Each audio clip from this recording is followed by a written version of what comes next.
పరశురాముడు అసలు ఆయన జన్మయే చాలా చిత్రంగా వచ్చినటువంటి అవతారం అది. అది ఒకళ్ళు ప్రార్థన చేస్తే వచ్చినది కాదు, ఒకళ్ళ పొరపాటు వల్ల వచ్చింది అవతారం. అదో చమత్కారం. అందుకే అది ఈశ్వరుడు తనంత తానుగా తీసుకున్నది కాదు, భగవదావేశము పూనడం వల్ల జరిగినది. ఎక్కడ జరిగింది అలా సందర్భము అంటే మహాభారతం ఆరణ్య పర్వంలో చెప్పారు. మహాభారతం శాంతి పర్వంలో కూడా దానికి సంబంధించినటువంటి స్పర్శ ఉంది. ఆరణ్య పర్వంలో జరిగినటువంటి వృత్తాంతాన్ని మీ ముందు ఉంచడానికి నేను ప్రయత్నిస్తాను. గాధి అని ఒక మహారాజు, కాకపోతే కొంచెం ఆవేశావతారం వచ్చినటువంటి ప్రక్రియని అత్యంత శ్రద్ధతో వింటే కానీ పట్టుకోవడం కష్టం అవుతుంది. చాలా శ్రద్ధతో వింటేనే పట్టుకోగలుగుతారు. గాధి అని ఒక మహారాజు. ఆ గాధి అన్న మహారాజుకి ఒక కుమార్తె, ఒక్కతే కుమార్తె, ఆయనకి కొడుకులు లేరు. ఆమె పేరు సత్యవతి. ఆమె సుగుణాల రాశి. అందుకని ఆమెని వివాహం చేసుకోవాలి అని ఆ రోజుల్లో చాలామంది ప్రయత్నం చేశారు. అలా ప్రయత్నం చేసిన వాళ్ళల్లో భృగువు యొక్క కుమారుడైనటువంటి రుచీకుడు కూడా ఉన్నాడు. భృగువు రుచీకుడు ఇది బ్రాహ్మణుల యొక్క వంశం. ఆయనది గాధి క్షత్రియుడు. క్షత్రియ కన్యని బ్రాహ్మణుడు చేసుకోవడం, లేదా బ్రాహ్మణ క్షత్రియ ఇతర వర్ణముల వారిని నలుగురిని స్వీకరించేటప్పుడు బ్రాహ్మణుల దగ్గర నుంచి ప్రారంభించి చేసుకోవడం శాస్త్ర మర్యాద ఉన్నటువంటిది. శంకరాచార్యుల వారి చరిత్రలో మొన్నటి వరకు మీరు విన్నారు ఆ విశేషాల గురించి. గోవింద భగవత్పాదాచార్యుల వారి చరిత్ర చెప్పినప్పుడు అందులో ఉన్న మలుపుల్లో నేను మీ ముందు దాన్ని చెప్పడం జరిగింది. కాబట్టి ఆ గాధి మహారాజు గారి యొక్క కుమార్తె అయినటువంటి సత్యవతిని భృగువు యొక్క కుమారుడైనటువంటి రుచీకుడు చేసుకోవాలనుకున్నాడు. రుచీకుడు వెళ్ళి గాధిని అడిగాడు, నీ కుమార్తెని నేను వివాహం చేసుకుంటాను అని అడిగాడు. అడిగితే గాధి అన్నాడు, మాకు వంశంలో ఒక ఆచారం ఉంది, మేము ఆడపిల్లని ఎవరికైనా ఇవ్వాలి అంటే కన్యాశుల్కం చెల్లించాలి. ఏమిటా కన్యాశుల్కం అంటే ధనం కాదు, ఒళ్ళంతా చంద్రకాంతి ఎలా ఉంటుందో అటువంటి తెల్లగా ఉన్నటువంటి 1000 గుర్రములను, ఒక్క చెవి మాత్రమే నల్ల కలువ ఎలా ఉంటుందో అటువంటి కాంతితో నల్లగా ఉండాలి. ఒక చెవి, 2 చెవులు కాదు, ఒక్క చెవి నల్ల కలువ వంటి కాంతితో తెల్ల చుక్క లేకుండా నల్లగా ఉండాలి. ఒంటి మీద ఎక్కడా చుక్క ఉండకూడదు, చంద్రకాంతిలా తెల్లగా ఉండాలి. అటువంటి గుర్రములను 1000 గుర్రములను తెచ్చి ఎవరిస్తాడో వాడికి మా పిల్లని ఇస్తూ ఉంటాం, నువ్వు తెచ్చి ఇవ్వగలిగితే నీకు ఇస్తానన్నాడు. భృగువు యొక్క కుమారుడైనటువంటి రుచీకుడు బ్రాహ్మణుడి దగ్గర ఈ గుర్రాలు ఎక్కడి నుంచి ఉంటాయి, ఎక్కడికి వెళ్ళి యుద్ధాలు చేసి ఇప్పుడు పట్టుకొస్తాడు. అందుకని ఆయన తన తపోబలంతో వరుణలోకానికి వెళ్ళాడు. వరుణలోకానికి వెళ్ళి, వరుణలోకం గురించి మహాభారతంలోనే భీష్మాచార్యుల వారు చెప్తారు. ఎవరు తటాకములను నిర్మాణం చేస్తారో, నదీ ప్రవాహముల యందు స్నానం చేయడానికి వీలుగా ఘాట్ కడతారో వాళ్ళందరినీ వరుణలోకానికి తీసుకెడతారు శరీర పతనానంతరం. అక్కడ ఎప్పుడు చల్లగా ఉంటుంది. ఆ వరుణలోకంలో కూర్చోబెడతారు. ఆ వరుణుడు ఈ రుచీకుడు కలుసుకున్నారు. రుచీకుడు తన తపశ్శక్తితో వరుణుడి దగ్గరికి వెళ్ళాడు. వెళ్ళి ఆ వరుణుణ్ణి అడిగాడు, అయ్యా నేను పెళ్లి చేసుకుందాం అనుకుంటున్నాను, నాకు ఇవ్వవలసింది. అదేమిటంటే అలా ఇస్తారా, అలా పెళ్లి చేసుకుంటానని అడగచ్చా, మళ్ళీ అదో ధర్మం. పెళ్లి చేసుకుంటానని అడిగినా, నా విద్య పూర్తయింది, గురువుగారికి నేను కట్నం ఇవ్వాలని అడిగినా, ఇవ్వవలసినటువంటి కర్తవ్యం ఎవరిది అంటే రాజ్యాన్ని పరిపాలించే రాజుది. మరి రాజ్యాన్ని పరిపాలించే రాజు వరుణుడు కాదు కానీ మీరు అడగచ్చు, ఆయన దిక్పాలకుడు, ఒక దిక్కుకు పరిపాలకుడు, పశ్చిమ దిక్కుకు ఆయనే అధిపతి. పైగా ఆయనకు లక్షణం ఉంది, పుత్రపౌత్రాభివృద్ధికి ఆయనే కారకుడు. అందుకే ఏదైనా క్రతువు చేసిన తర్వాత ఆశీర్వచనం చేస్తే పశ్చిమ దిగ్భాగే వరుణో దేవత వరుణ ప్రసాదాత్ పుత్రపౌత్రాభివర్ధనమశ్నుతే అంటారు. పశ్చిమ దిక్కుకు అధిపతి అయినటువంటి వరుణుని యొక్క అనుగ్రహము చేత నువ్వు పుత్రపౌత్రాదులను పొందెదవుగాక అంటారు. వంశాభివృద్ధికి కారకుడైన. అందుకే వరుణుడు బాధపడితే ఇంట్లో పిల్లలు పుట్టడంలో ఇబ్బందులు వస్తాయి. వరుణుడు బాధపడ్డం అంటే మీరు ఒక మాట గుర్తుపెట్టుకోవాలి, వరుణుడు అంటే పైనుంచి పడే వర్షం కాదు, జలాధిదేవత. అందుకే మా చిన్నతనంలో మాకు తెలిసేది కాదు, ఎందుకురా ఇలా అంటారనుకునేవాళ్ళం. నూతిలో చేద వేసి ఖాళీ చేదని ఎత్తి ఇలా ఇలా కొడితే దెబ్బలాడేది మా అమ్మ. తప్పు రాలా, చప్పుడు రాకూడదనేది, నిశ్శబ్దంగా ముంచాలి, నీటి మీద కొట్టకండనేది. అలాగే ఒంటి మీద బట్ట లేకుండా స్నానం చేయడం, ఇవన్నీ వరుణుడి పట్ల చేసేటటువంటి అపచారాలు. ఈ అపచారములు కట్టి కుడుపుతాయి. కాత్యాయని వ్రతంలో భాగవతంలో ఆదోషం చేయడం వల్లే కృష్ణ పరమాత్మ అనుగ్రహం గోపకాంతలకి కలగలేదు. కాత్యాయనీదేవి కళ్ళ చేయుటే కాక ఈ రీతి నూచువారిందుకలరు వ్రతఫలంబు మీరు వలచిన చక్కగా ఇంతులెల్ల చేతులెత్తి మ్రొక్కి చేరి పుచ్చుకొనుడు చీరలు అని కృష్ణ పరమాత్మ వాళ్ళతో అంటాడు. తప్పు చేశారు, బట్టలు లేకుండా స్నానం చేశారు, వరుణుడి పట్ల అపచారం జరిగింది, ప్రాయశ్చిత్తం చేతులెత్తి నమస్కరించండి, బట్టలు ఇస్తానంటాడు. కాబట్టి వరుణుడి పట్ల అపచారం చేయకూడదు. ఆ వరుణుడు దిక్పాలకుడు, ఆయన ఏదైనా ఇస్తాడు ప్రభువు కనుక. ఆ వరుణుణ్ణి అపేక్షించాడు రుచీకుడు. మళ్ళీ మీరు జ్ఞాపకం పెట్టుకుంటూ ఉండాలి, గాది కుమార్తె అయిన సత్యవతిని చేసుకోవాలనుకున్న భృగువు యొక్క కుమారుడైన రుచీకుడు వరుణుడి దగ్గరికి వెళ్ళాడు. ఎందుకంటే నేను మధ్య మధ్యలో పెత్తనానికి వెళ్ళిపోతుంటాను, ఆ పక్కకి ఈ పక్కకి, మళ్ళీ మధ్యలోకి వస్తూ ఉంటాను. ఆ వరుణుడి దగ్గరికి వెడితే వరుణుడు సంతోషించి, నీ వంటి బ్రాహ్మణుడు వివాహం చేసుకుంటానని నా దగ్గరికి వస్తే ఇవ్వడం నా ధర్మం, కాబట్టి 1000 గుర్రాలు ఇస్తాను, తీసుకెళ్ళాడు. కానీ ఇప్పుడు 1000 గుర్రాలు వరుణలోకం నుంచి ఇక్కడికి ఎలా వస్తాయి? ఆయన అన్నాడు, చూడండి మనం అంటూ ఉంటాం ఇవన్నీ ఎక్కడ పట్టుకెడతారు కానండి, రైల్లో మీరు వెళ్ళిపోండి, నేను కొరియర్లో పంపించేస్తాను అంటూ ఉంటాను చూడండి, లేకపోతే లారీలో పంపించేస్తాను అంటాం. అలా ఆయన అన్నాడు, నా సంకల్ప శక్తి చేత వరుణుడికున్న అధికారం దేని మీద? జలముల మీద. నేను జలముల ద్వారా పంపించేస్తాను, ఇవి జలంలో వచ్చేస్తాయి. ఎక్కడికి వస్తాయి? గాది పరిపాలిస్తున్న ప్రదేశం కన్యాకుబ్జం. కన్యాకుబ్జం దగ్గర గంగానది ప్రవహిస్తోంది. నువ్వు వెళ్ళి గంగానది ఒడ్డున నిలబడి స్నానం చేసి నమస్కారం చేయి. ఆ గంగలోంచి 1000 గుర్రాలు బయటకు వస్తాయి, పట్టుకెళ్ళి గాది మహారాజుకి ఇచ్చేయండి. ఇప్పటికీ అందుకే కన్యాకుబ్జంలో గంగానదిలో అశ్వతీర్థము అని తీర్థం, అక్కడి నుంచే 1000 గుర్రాలు పైకి వచ్చాయి. అవి పురాణం, అబద్ధమేం కాదు, యథార్థంగా జరిగిన విశేషాలే అవన్నీ. కాబట్టి ఈ రుచీకుడు గంగానది కన్యాకుబ్జంలో అశ్వతీర్థంలో స్నానం చేశాడు, 1000 గుర్రాలు పైకి వచ్చాయి. ఇప్పుడు ఈ 1000 గుర్రాలని పట్టుకెళ్ళి గాది మహారాజుకి ఇచ్చాడు. ఇస్తే గాది మహారాజు తన కుమార్తె అయిన సత్యవతీదేవిని రుచీకునికిచ్చి వివాహం చేశాడు.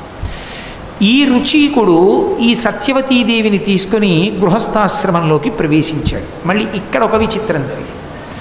ఒకానొకప్పుడు శివకేశవులు ఇద్దరికీ 2 ధనస్సులు ఇచ్చారు. సంతోషం పుట్టింది. అద్భుతమైన ధనస్సులు నిర్మాణం చేసి ఇద్దరికీ చెరుకో ధనస్సు ఇచ్చారు. పరమేశ్వరుడు భవిష్యత్తు తెలుసుకోగలడు. పరమశివుడు తన దగ్గర ఉన్న ధనస్సుని తీసుకెళ్ళి జనక మహారాజు గారి వంశంలో పుట్టిన వాళ్ళ దగ్గర పెట్టాడు. శ్రీ మహావిష్ణువు తన ధనస్సు తీసుకెళ్ళి రుచీకుడికి ఇచ్చాడు. రుచీకుడి దగ్గర విష్ణు ధనస్సు. విష్ణు ధనస్సును ఎవరు ఎక్కువ పెట్టలేరు. న్యాసం అంటారు, అంటే అదో గౌరవం, అదో గౌరవంగా ఇంట్లో ఉంచుకుంటారు. మీరు చాలా మంచి పని చేశారని సర్టిఫికేట్ ఇచ్చామనుకోండి, ఆ సర్టిఫికేట్ ఎందుకు పనికి వస్తుంది? దాన్ని ఎవరో అమ్మితే ఏం కొనుక్కోరు, కానీ అది ఇంట్లో పటం కట్టించి పెట్టుకుంటారు, ఓ గౌరవం. ఓ మా తాతగారు అంత మంచి పని చేశారు, మా తండ్రి గారు అంత మంచి పని చేశారని ఆ వారసులు చూసుకుని ఆనందిస్తారు. ఇంత కీర్తి ప్రతిష్టలు ఉన్నది మా వంశం అని. అలా ఈయన కూడా ఆ విష్ణు ధనస్సుని న్యాసంగా ఇంట్లో ఉంచుకున్నాడు. జనకులు ఎలా శివధనస్సుని న్యాసంగా ఉంచారో వీళ్ళు విష్ణు ధనస్సును ఉంచారు. ఈ శివధనస్సుకి విష్ణు ధనస్సుకి ఓ పెద్ద కథ ఉంది. మళ్ళీ అది నడవడం కోసం వచ్చింది. అదంతా అమాయకంగా ఏదో పట్టుకెళ్ళి వస్తువు ఇచ్చినట్టు ఇవ్వడు పరమేశ్వరుడు. అది ఎక్కడొచ్చిందో పరశురామ వృత్తాంతంలోనే మళ్ళీ మీకు చోట కలిపి చెప్తాను. కాబట్టి ఈ 2 ధనస్సుల్ని 2 ధనస్సులు చెరొకరి దగ్గర ఉన్నాయి. రుచీకుడి దగ్గర విష్ణు ధనస్సు ఉంది, జనకుల దగ్గర శివధనస్సు ఉంది. ఈ రుచీకుడు సత్యవతీదేవితో సంతోషంగా గృహస్థాశ్రమంలో ఉన్నాడు. అలా ఉన్న కాలంలో ఒక రోజున భృగువు కొడుకు ఇంటికి వచ్చాడు. రుచీకుడు భృగువు కొడుకు కదూ. వస్తే కోడలు చాలా సంతోషంగా పరిచర్య చేసింది మామగారికి. మామగారంటే కోడలకి పెద్ద ఆస్తిట. అసలు పెళ్ళిలో ఒక మాట అడుగుతాడు భర్త. ఏమడుగుతాడంటే, నువ్వు నా ఎదురుగుండా గుండెలు బాదుకుని ఏడవవలసిన రోజు నేను చూడకుందునుగాక అని అడుగుతాడు. అసలు ఆమె గుండెలు బాదుకుని ఏడవడం నేను చూడకూడదు, దేవతలారా అనుగ్రహించండి అని అడుగుతాడు. తలంబ్రాలు పోసేటప్పుడు, అగ్నికార్యం చేసేటప్పుడు అడుగుతాడు.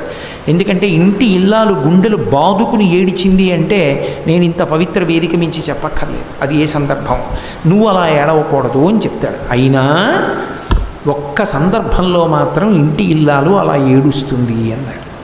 ఎప్పుడు ఏడుస్తుంది అని అడిగారు. మామగారు వెళ్ళిపోతే. ఎందుకని అన్నారు. ఆడదానికి మామగారి కన్నా గొప్ప ఆదుకునే వ్యక్తి ఇంకొకడు లేడు అన్నాడు. అందుకే ఒక ఆడదాని సంస్కారం ఎక్కడ తెలుస్తుంది అని అడిగారు. పరిచయం లేనప్పుడు అమ్మా ఎవరు మీరు అంటే నేను ఫలానా వారి కోడలండి అని చెప్పిన కోడలు ఎవరో ఆమె ఉత్తమురాలు. ఆ వంశం తరిస్తుంది అటువంటి కోడలి చేత. అందుకే సుందరకాండలో సీతమ్మని ఎవరమ్మా నువ్వు అని స్వామి హనుమ అడిగితే నేను సీతమ్మని అని కానీ రాముడి భార్యని కానీ జనకుడి కూతురుని కానీ ముందు చెప్పదు. స్నుషా దశరథస్యాహం శత్రుసైన్య ప్రతాపిన అంటుంది. నేను దశరథుడి కోడల్ని అంటుంది. ఒక ఆడది ఏం చెప్పాలంటే మామగారి పేరు చెప్పాలి, మామగారి పేరు చెప్పి వారి కోడల్ని అని చెప్పాలి.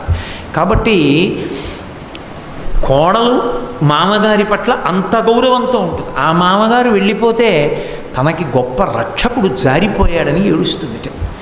అటువంటి మామగారు భృగువు ఇంటికి వచ్చినప్పుడు మరి సత్యవతీదేవి ఎంత సంతోషిస్తుంది. అంతటి మహాత్ముడు, అంతటి తపస్వి ఆయనకి పరిచర్య చేసింది. సంతోషించాడు భృగువు. అమ్మ నీకేం కావాలమ్మా అని అడిగాడు. అయితే మామయ్య గారు మీరు తపోదక్షులు, మీరు వరం ఇవ్వగలరు. నేను మిమ్మల్ని ఒక వరం అడుగుతున్నాను. నాకు కొడుకు కావాలి, మా నాన్నగారికి కొడుకు కావాలని. ఎందుకు అది ఆడపిల్ల గొప్పతనం ఎక్కడుందంటే ఆడపిల్ల కేవలం మెట్టినింటి వారినే కాదు పుట్టినింటి వారిని కూడా తరింపచేస్తుంది. మగపిల్లవాడు అలా తరింప చెయ్యలేడు. అత్తవారిని తరింపచేయడం మగవాడికి శాస్త్రంలో సాధ్యమయ్యే విషయం కాదు. మగవాడు ఒక్క తన వంశం వాళ్ళనే తరింపచేస్తాడు. ఆడపిల్ల ఉత్తమమైనటువంటి నడవడి చేత రెండు వైపుల వాళ్ళని తరింపచేస్తుంది. అందుకే ఆడపిల్లని కన్యాదానం చేసేటప్పుడు తండ్రి చతుర్థీ విభక్తి వెయ్యడు. చతుర్థీ విభక్తి వేస్తే ఇక నాది కాదు అని, ఇదం నమమ అన్నాను అనుకోండి, ఇక నాది కాదు. పొరపాటున బ్రహ్మస్థానంలో ఉన్నవాడు తెలియక చతుర్థీ విభక్తి వేసి మంత్రం చెప్తే కన్యాదాత చెప్పాలి, అయ్యో అలా చెప్పకుండా అయ్యా నేను చతుర్థీ విభక్తి వెయ్యట్లేదని చెప్పాలి. ఇదం నమమ అని దానం చేయరు. ఆమె తన కుమార్తెగానే ఉంటుంది. మరి ఎందుకు ఇస్తున్నాడు? ధర్మేచ అర్ధేచ కామేచ నాతిచరామి. ఆమెని ధర్మానికి ఉపకరణంగా వరుడికి ఇస్తున్నాడు. అందుకుని ఇంటి పేరు మార్చుకుని వెడుతోంది. అందుకే ఆడపిల్లని ఎప్పుడైనా మళ్ళీ తిరిగి ఇంటికి కొన్నాళ్ళు తెచ్చుకోవడానికి తండ్రికి అధికారం ఉంది. అందుకే పిలుపు అవసరం లేనిది ఎవరికి అంటే కూతురుకి అల్లుడికి. యథార్థంగా చెప్పాలంటే కూతుర్ని అల్లుడిని ఇంటికి పిలవక్కర్లేదు. మా అబ్బాయి పెళ్ళి అవుతుంటే మా అమ్మాయిని అల్లుడిని పిలవాలని శాస్త్రం ఏం లేదు, కానీ ఒక్కందుకు పిలుస్తారు. మా అమ్మాయి సంతోషం చూస్తున్నవాడు కదూ, అంతకన్నా నాకు బంధువు ఎవడు ఉంటాడు, అందుకని సంతోషంగా అల్లుడిని సాదరంగా ఆహ్వానిస్తారు.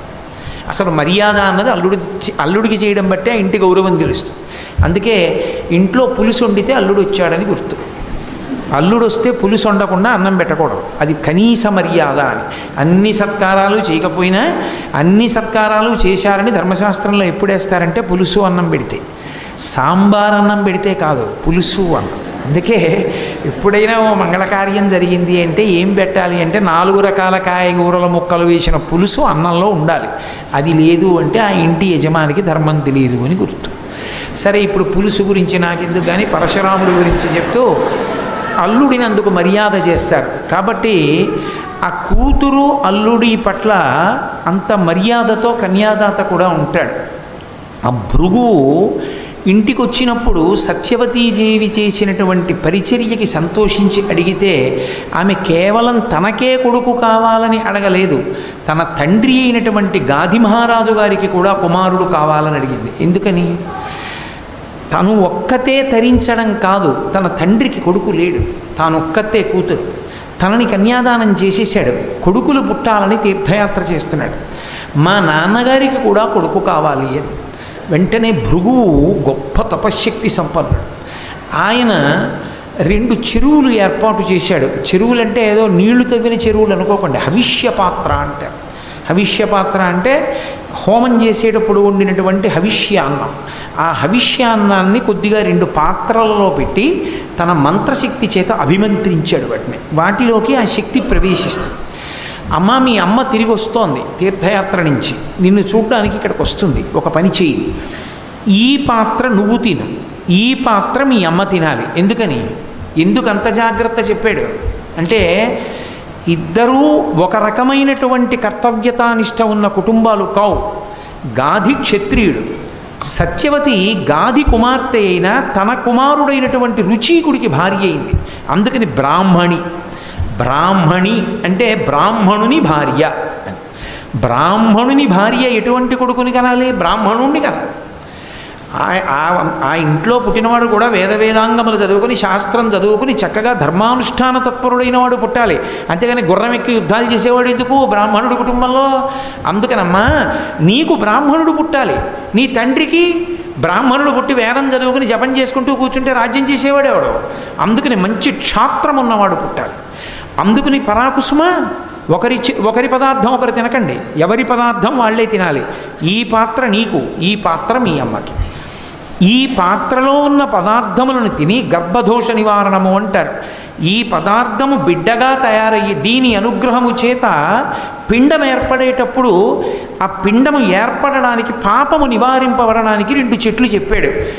నువ్వు మేడి చెట్టుని కౌగిలించుకో, మీ అమ్మ అశ్వత్థ వృక్షాన్ని కౌగిలించుకోవాలి, రావి చెట్టుని కౌగిలించుకోవాలి. ఈ పదార్థాన్ని తినండి, ఇద్దరూ గర్భవతులవుతారన్నాడు.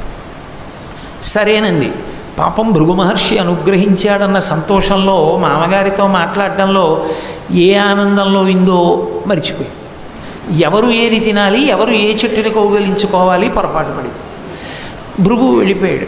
వెళ్ళిపోయిన తర్వాత తల్లి వచ్చింది, ఎంతో సంతోషపడిపోయింది. అమ్మ నీకు కొడుకు పుడతాడు, ఇగో ఈ పాత్రలోది నువ్వు తిను, ఈ పాత్రలోది నేను తింటానని పాత్రలు మారిపోయి తల్లి తినవలసినది తను తింది, తను తినవలసింది తల్లి తింది.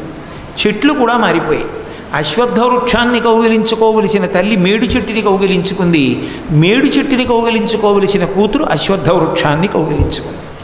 తారుమారైపోయి లోపల ఉన్నటువంటి పిండాలు. ఒకడు అపారమైనటువంటి తేజస్సంపన్నుడు, క్షాత్రధర్మం ఉన్నవాడు, భూమండలాన్ని గెలవగలిగినవాడు ఈమె కడుపులో పెరగవలసి వచ్చింది.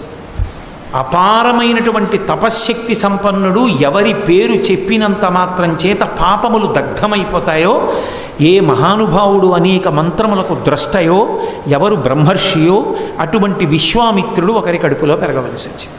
విశ్వామిత్రుడు సత్యవతి కడుపులోకి రావాలి. పరశురాముడు యథార్థమునకు గాది భార్య కడుపులోకి వెళ్ళాలి. కానీ తారుమారై పరశురాముడు సత్యవతి కడుపులోకి వస్తున్నాడు, విశ్వామిత్రుడు గాది కుమారుడుగా వెళ్ళిపోతున్నాడు. కొద్ది కాలం అయిన తర్వాత వాడికి అనుమానం వచ్చింది, తప్పు చేశానేమో, పాత్రలు మారాయేమో, మామయ్య గారు చెప్పినట్టు చేశానా అని అనుమానం వచ్చింది. భృగు వచ్చాడు మళ్ళీ. మామగారు అన్న తర్వాత వెళ్ళిపోయాక రాకుండా ఉంటాడు ఏంటి, వస్తాడు కదా మళ్ళీ. భృగుని అడిగింది, మామయ్య గారు ఇలాగేనా చెయ్యాలి, ఇలా చేశానంది. ఎంత పని చేశావమ్మా, ఇప్పుడు నీ కడుపున పరమక్షాత్రధర్మమున్నవాడు, అపారమైన ఆవేశమున్నవాడు, విశేషమైనటువంటి గర్వాతిశయము కలిగినటువంటి వాడు, పౌరుష ప్రతాపములున్నవాడు పుడతాడు. మీ అమ్మ కడుపున అపారమైన బ్రహ్మజ్ఞానమున్నవాడు, తపోనిష్ఠా గరిష్ఠుడు, మంత్రములకు ద్రష్ట అయిన ఋషి పుడతాడు. వాడు ఇటు పుట్టి వంశం ధరించాలి, ఇటువాడు అటు పుట్టి ఆ వంశం ధరించాలి, భూమండలాన్నంతటినీ గెలిచి రాజ్యం చెయ్యాలి. మామయ్య గారు ఎలా అని అడిగేది. ఎలా అంటే ఏం చేయనమ్మా, ఇప్పుడు మార్చడం కుదరదండి. పోన్లేండి, మార్చడం కుదరకపోతే ఒక్క ఉపకారం చేయండి అండి. ఏం చేయమంటావు? మీ అబ్బాయి కోరి నన్ను పెళ్లి చేసుకున్నారు. మా నాన్నగారిని అడిగి ఎక్కడో వరుణుడి దగ్గరికి వెళ్ళి 1000 గుర్రాలు చెవి ఒకటి నల్లగా ఉన్న వాటిని తీసుకొచ్చి అశ్వతీర్థంలోంచి ఇచ్చి మరీ పెళ్లి చేసుకున్నారు. ఆయనకి తీసుకెళ్ళి పాపం నేను చూస్తూ ఇంత క్షాత్రధర్మం ఉన్న కొడుకునిస్తే, అయ్యో బ్రహ్మజ్ఞాని కొడుకుగా పుట్టకపోయాడే, ఇది చేసిన పొరపాటు వల్లని బాధపడతారు. అందుకని వాణ్ణి మనవణ్ణి చేసి నాకు బ్రహ్మజ్ఞానం ఉన్న వేరొకడు కొడుకుగా పుట్టేట్టు అనుగ్రహించండి. ఆలోచించాడు భృగువు. ఆ వంశంలోనేగా రావడానికి అంగీకరిస్తోంది కాబట్టి కొడుకుగా కాదు మనవడిగా వస్తాడులే, కొడుకుగా మళ్ళీ నీకు కూడా ఒక బ్రహ్మజ్ఞాని వస్తాడు. మీ అమ్మ కడుపున పుట్టేవాడిని మార్చడం కుదరదు, వాడు మాత్రం అలాగే వస్తాడన్నాడు. కాబట్టి ఇప్పుడు గాది మహారాజు గారికి పుట్టినటువంటి వాడు కౌశికుడు. కౌశికుడు అంటే మహానుభావుడు, విశ్వామిత్రుడు. ఇక్కడ సత్యవతీదేవి కడుపున పుట్టినటువంటి వాడు జమదగ్ని. జమదగ్ని వేదములన్నీ చదువుకున్నటువంటి వాడు, మహానుభావుడు, గొప్ప బ్రహ్మతేజస్సు కలిగినటువంటి వాడు. జమదగ్ని కొడుకుగా వచ్చాడు. ఆ జమదగ్నికి పరశురాముడు పుట్టాడు. అంటే ఒక తరం వరకు వాయిదా పడింది. అసలు పుట్టడంలోనే ఇంత కథ నడిచింది, ఇన్ని పొరపాట్లు జరిగాయి. అందుకని అవతారముగా ఈశ్వరుడే దిగాడని చెప్పరు, ఆవేశావతారంలోకి తీసుకెళ్తారు పరశురాముడిని. ఒక అవతారాన్ని అలా తీసుకెళ్లాలంటే వెనక ఏదో కథ ఉంది అని గుర్తు. నేను మీకు ఇప్పుడు ఈ ఒక్క విషయాన్ని చెప్పడానికి మహాభారతం, ఆరణ్య పర్వం, శాంతి పర్వం, భాగవతం, బ్రహ్మాండ పురాణం 4 కలిపి చెప్పాను. ఎందుకంటే ఏ అవతారం గురించి చెప్పడమైనా తేలిక, కానీ పరశురామ అవతారం గురించి అనేక గ్రంథాలు చూడవలసి ఉంటుంది. కాబట్టి అటువంటి పరశురాముడు తల్లి చేసినటువంటి పొరపాటు వల్ల ఒక తరం వరకు వాయిదా పడి సత్యవతీదేవికి మనవడుగా వచ్చాడు. సత్యవతీదేవి మహాపతివ్రత, ఆ ఒక్క దాంట్లో అది ఈశ్వర నిర్ణయం. కాబట్టి అలా పొరపాటు జరిగింది తప్ప ఆమె ఎంతటి సాధ్వీమణి అంటే ఆమె తన భర్త అయిన రుచీకునితో కలిసి సశరీరంగా స్వర్గానికి వెళ్ళిపోయింది. అంత గొప్ప తల్లి సశరీరంగా స్వర్గానికి వెళ్ళి మళ్ళీ భూమండలానికి తిరిగి వచ్చి నేను అందరికీ పనికొచ్చేటటువంటి నదిగా ప్రవహిస్తానని కుశిక వంశంలో పుట్టింది కాబట్టి కౌశికి అని పేరు పెట్టుకొని హిమాలయాల మీద ప్రవహించింది. అందుకే విశ్వామిత్రుడు రామచంద్రమూర్తితో మాట్లాడుతూ బాలకాండలో ఓ మాట అంటాడు, తతోహం హిమవత్పార్శ్వే నివశ్యామి యథాసుఖం అంటాడు. నేను హిమాలయ పర్వతాల మీద పరమసుఖంతో ఉంటాను. ఎందుకుంటానో తెలుసా అంత సంతోషంగా? భగిన్యా స్నేహయుక్తాచ, నా చెల్లెలి మీద నాకంత ప్రేమ, మా అక్కగారి మీద నాకంత ప్రేమ. చెల్లెలు కాదు, అక్క సత్యవతి. ఆమె కౌశికీ రఘునందన, కౌశికి అన్న పేరుతో మా అక్క ఇప్పటికీ హిమవత్ పర్వతం మీద ప్రవహిస్తోంది. మా అక్క మీద ప్రేమతో నేను పుట్టడానికి కారణం మా అక్కే కదూ, మరి తన మామగారిని వరం అడిగింది కదూ, అందుకని మా అక్క నదిగా ప్రవహిస్తోంది కాబట్టి నేను అక్కడే ఉంటాను అని చెప్పుకున్నాడు విశ్వామిత్రుడు. కౌశికీ నదిగా ప్రవహించింది ఆ తల్లి. అటువంటి సత్యవతీదేవి కడుపున పుట్టినటువంటి వాడు జమదగ్ని మహర్షి. జమదగ్ని ఎంతటి తేజోవంతుడంటే రుచీకుని యొక్క వంశం, భృగువు యొక్క వంశం పావనమైంది జమదగ్ని పుట్టడం వల్ల. జమదగ్ని ఎంతటి ఉద్ధతి కలిగిన వాడంటే, ఎంత శాసకత్వం కలిగిన వాడు, ఎంత బ్రహ్మతేజస్సు కలిగినటువంటి వాడంటే, ప్రసీనజిత్ అనబడేటటువంటి ఒక రాజు కుమార్తెని పెళ్ళాడు. ఆయన కూడా క్షత్రియ కన్యనే పెళ్లి చేసుకున్నాడు. ఆమె పేరు రేణుకాదేవి. ఆమెను వివాహం చేసుకున్నాడు జమదగ్ని. ఒకనాడు ఆమె గర్భిణిగా ఉన్నటువంటి రోజులలో ఆడుకుంటున్నారు. ఏమిటి ఆట అంటే, జమదగ్ని బాణం వేసేవాడు. ఆయనకి ధనుర్విద్య చాలా విశేషంగా తెలుసు. వేదంలో ఉపవేదం ధనుర్వేదం. ఆయన ధనుర్వేదాన్ని అభ్యసించాడు. ఈయన బాణం వేయడం, అది కొంచెం దూరంగా పడ్డం, జమదగ్ని భార్య రేణుకాదేవి అలా వెళ్ళడం, ఆ బాణం పట్టుకొచ్చి మళ్ళీ భర్తకి ఇస్తూ ఉండడం, మళ్ళీ బాణం వేస్తూ ఉండడం, ఎక్కడో పడుతూ ఉండడం. ఈయన బాణాలు వేసి ఆడుకుంటున్నాడు భార్యతోటి. కొంతసేపు ఆగి చూశాడు, ఆమెకు ఒళ్ళంతా చెమటలు పట్టి తుడుచుకుంటోంది. అసలే గర్భిణి. మా ఆవిడ నేను కలిసి ఆడుకుంటూ ఉంటే ఇంత ఎండ కాస్తూ ఇంత అల్లరి చేస్తావా, మా ఆవిడ్ని నిన్ను శపిస్తానని కమండలంలో నీళ్లు పోసుకున్నాడు సూర్యుడు వంక తిరిగి. సూర్యుడు గబగబా పరిగెత్తుకొచ్చాడు. ఇదేం అన్యాయమయ్యా, లోకాన్ని రక్షించడానికి ఋతువు ప్రకారం ప్రకాశిస్తాను, మీ ఆవిడతో ఆడుకుంటున్నామని మానైనా ప్రకాశించడం? అందుకని నీకోసమని ప్రత్యేకంగా 2 పదార్థాలను సృష్టిలో లేని వాటిని సృష్టించి ఇస్తున్నాను. చెప్పులు, గొడుగు, ఇదిగో ఇస్తున్నది. అప్పుడు వచ్చే చెప్పులు, గొడుగు లోకంలో మొట్టమొదట చెప్పులు, గొడుగు సృష్టించిన వాడు సూర్య భగవానుడు.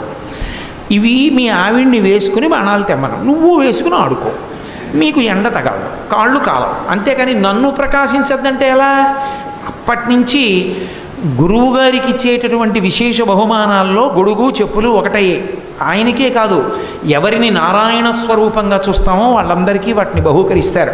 అందుకే బ్రహ్మచర్యం వదిలిపెట్టి గృహస్థాశ్రమంలోకి వస్తుంటే మామగారు కాళ్ళు గడగాలి కదా, మరి నారాయణ స్వరూపంగా గొడుగు, చెప్పులు ఇచ్చి తీసుకొస్తారు.